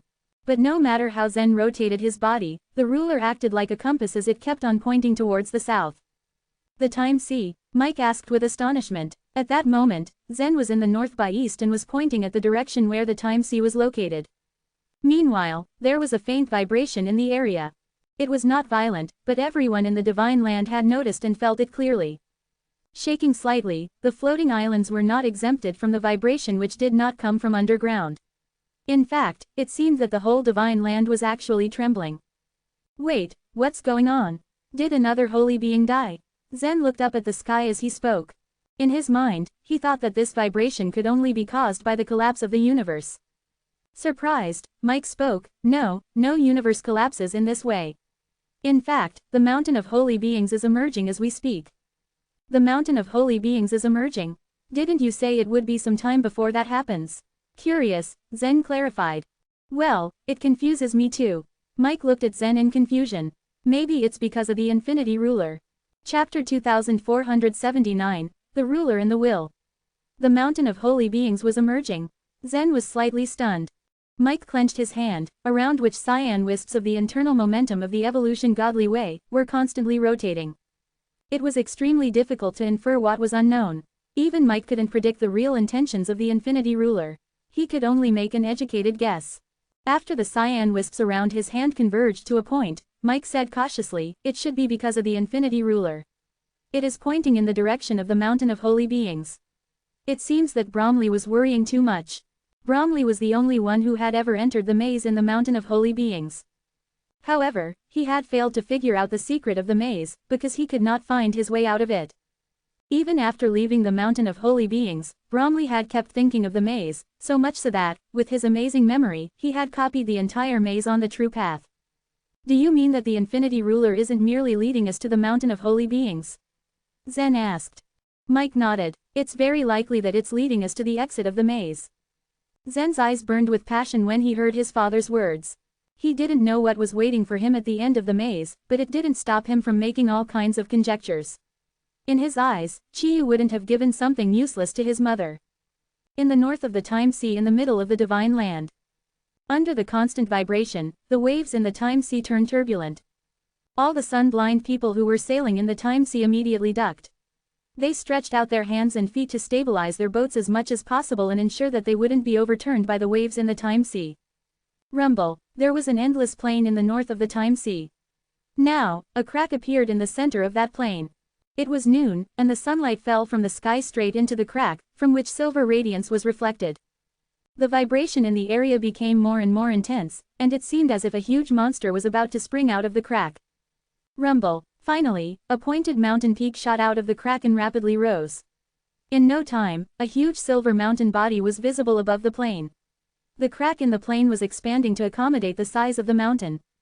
5 minutes later, the huge mountain was finally released from the crack, but it continued rising until it hovered several hundred feet above the ground. The whole mountain was now floating in the air. Whoosh, whoosh, whoosh. The holy beings of the powerful clans promptly left their floating islands. They flew over to the plain and, from high up in the sky, looked at the silver mountain below with surprise on their faces. They were all completely at a loss for what was happening in front of them. "The Mountain of Holy Beings appears in advance," a holy being of the Bai clan said in a daze. Just a short time earlier, Murphy said, gazing at the Mountain of Holy Beings. "The Mountain of Holy Beings always appears on time. There has been no change in this for so many divine eras. Why has it come ahead of schedule this time?" said Zeke as he turned around to look at the floating islands. The Mountain of Holy Beings had never been affected by things happening on the outside. It was common knowledge that the mountain was buried under the ground at the north of the Time Sea and would ascend every now and then to select new holy beings. Once they were selected, the mountain would return underground. Once, a holy being had gone to the plain and dug the ground in an attempt to enter the mountain, but he had come to a miserable end. If it had not been for his universe, he would have died once and for all. Since then, no one had ever dared to try and enter the Mountain of Holy Beings in an unconventional way. "Are you saying it's because of the Yellow Emperor Guards?" Clark asked. It had been a while since the Yellow Emperor Guards had entered the Time Sea, but no one knew what they were doing in the Hall of Holy Beings. However, even from afar, they could feel the strong malicious aura emitting from that place. The Yellow Emperor Guards had overpowered all the holy beings and forced them to join the alliance of the powerful clans and submit to Samuel. Although the holy beings did not dare to disobey the Yellow Emperor Guards, they hadn't done any of these things wholeheartedly. That's the only reasonable explanation. Zeke was very sure about his guess. The appearance of the Mountain of Holy Beings was always a significant event for the entire Divine Land. The powerful clans weren't the only ones who concerned themselves with it. There were a large number of first-tier clans in the Divine Land that had demi-holy beings and consummate true gods among them. Anyone who was selected to be a holy being by the Mountain of Holy Beings would possibly be able to lead his or her clan to join the floating islands. This was the ultimate dream of every clan. Meanwhile, in the Hall of Holy Beings, Hamish, Xavier, Salim, and Lorcan were gathered. Half of the over 30 teeth of the sea-cracking skull were shining with blood lights. Every time Xavier attacked a central divine city, he could feed over 1 million people to the skull, which greatly increased the speed. But this time, there was a surprisingly cautious expression on Layden's face. "Layden, you're overthinking things. It's not a big deal that the Mountain of Holy Beings has appeared in advance. Don't think too much about it," Xavier urged. Layden fixed his sparkling eyes on Hamish and said, "Hamish once tried to break into the Mountain of Holy Beings and explore the secrets in it, but in the end, he gained nothing." Hamish made a bow of acknowledgement to Layden. "Yes, I was seriously injured and had to spend many years healing my wounds. I'm afraid even you can't break into the mountain of holy beings. Even the restriction in the outer layer of the divine land was unable to keep us out, but the mountain of holy beings easily blocks us.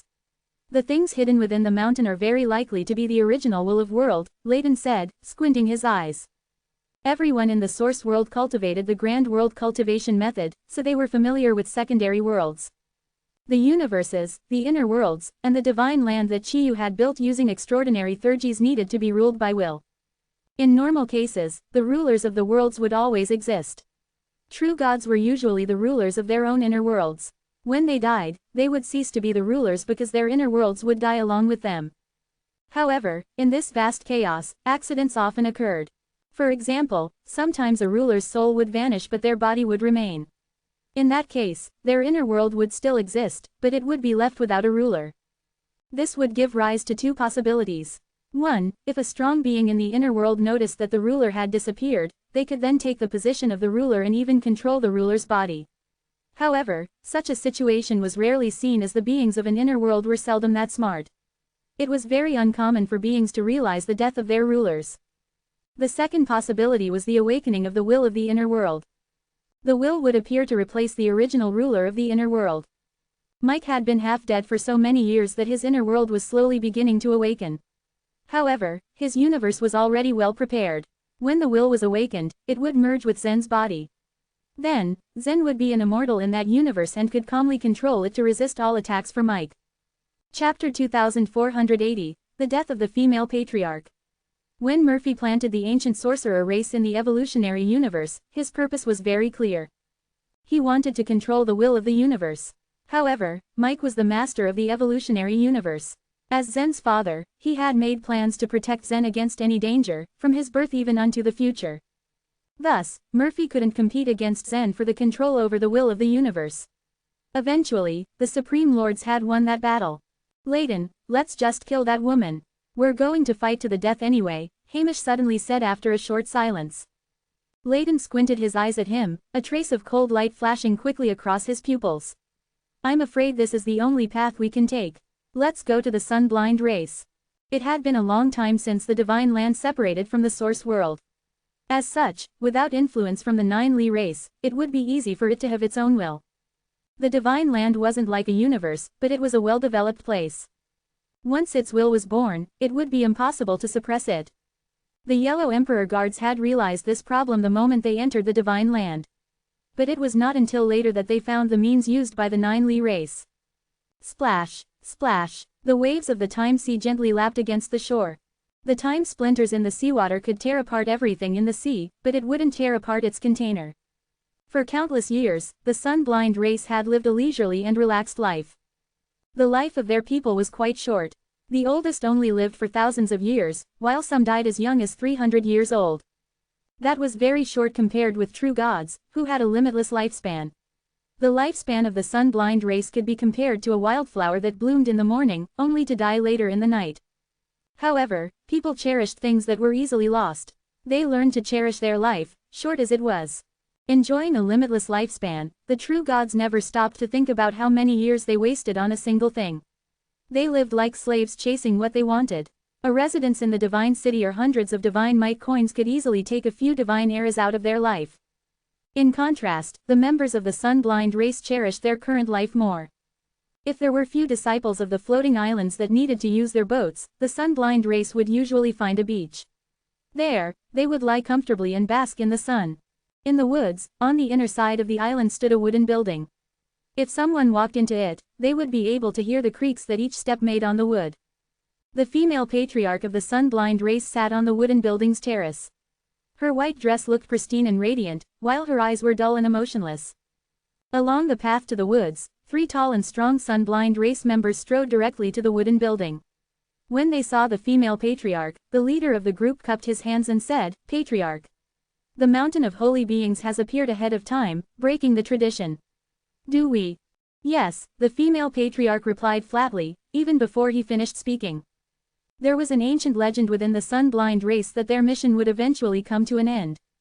That day would come along with the appearance of the mountain of holy beings. The sun-blind race was very concerned about this matter, and naturally, they had to ask their female patriarch about it. Have you chosen someone you think is ready? Is it Zen Luo, who took the time jade seal? Another man asked. The female patriarch smiled faintly, and a hint of gratification flashed in her eyes. I asked you to guess, but you haven't seen it. Now, it seems that it is indeed him. Then, what should we do? The man asked again. The female patriarch shook her head and said, I don't know either. You can choose to leave Time Sea to be an ordinary divine citizen or stay on the island. We were born here, and we grew up here. I don't think any member would want to leave, the man answered. The female patriarch raised a finger lightly, tapped in the air, and a ray of bright light spread from it, forming a thin sword. It was the time sword of gods. Even the holy beings think that this sword could destroy everything, but time is too profound to control. Time has the mystery of chaos. I can't even kill Nicholas with this sword. If you stay here, I can't protect you. The female leader's voice sounded helpless as she spoke. Although our race doesn't have a long life, none of us is afraid of death. The man declared passionately. The female patriarch didn't respond. Instead, she stood up and took 2 steps back lightly. With a flourish, she slashed at the place where she had been standing. She flicked the blade of the long sword with her finger. The aura of time quietly spread in the air. Patriarch, why did you? The man anxiously eyed the bright light in front of him. The female patriarch gave a bitter smile and said, Don't worry, you will know soon. As soon as she finished speaking, a wave of space fluctuated suddenly on the terrace. It was followed by 5 figures that emerged from the light. The man who led the team was Layton. He glanced at the female patriarch and asked flatly, Are you the woman in charge of the Time Sea? The female patriarch nodded slightly. At that time, it was my order that stopped Nicholas and Hamish from killing you, said Layton. A mischievous smile appeared on the female patriarch's face. So, should I thank you? With the time sword of gods, the female patriarch could kill almost everything. However, the sword had its flaws. The warriors in the Divine Land would not be able to fight against her, but that didn't mean Yellow Emperor guards could not. Hamish had even told Nicholas how to dodge the sword. That was why Nicholas had been able to subdue the female patriarch by himself. If you hand over the method of controlling the original will, I will spare your life. One day, if I return to the Source World, the Yellow Emperor race will have a great reward for you. Layton added. I survived that time not because you pitied me, but because you didn't dare to kill me. Would you dare to kill me now? Asked the female patriarch suddenly. There's nothing I won't do now. Layton threatened in a cold voice. The patriarch held her head high. It was obvious that she wasn't frightened. She challenged him with a mocking smile. Then do it. You. Layton's face darkened in anger. However, he hesitated to hurt her. He came here to force this woman to surrender. He was not planning to kill her, at all. You think we won't kill you, jerk? Xavier twitched behind him, about to make a move. However, Layton stopped him. He ordered him angrily, Stop. You won't make a move, so I have to move first. The female patriarch sighed as if she was getting bored. The moment she finished speaking, a powerful aura came from behind her. Layton was stunned. Dang it, stop her. The Yellow Emperor guards responded quickly, but it was still too late. Before they could come near her, she had already brandished her sword. A bizarre, colorful sword radiance suddenly appeared behind her and tore her body apart. Even the time sword of gods in her hand shattered at the same time, and it turned into colorful crystals.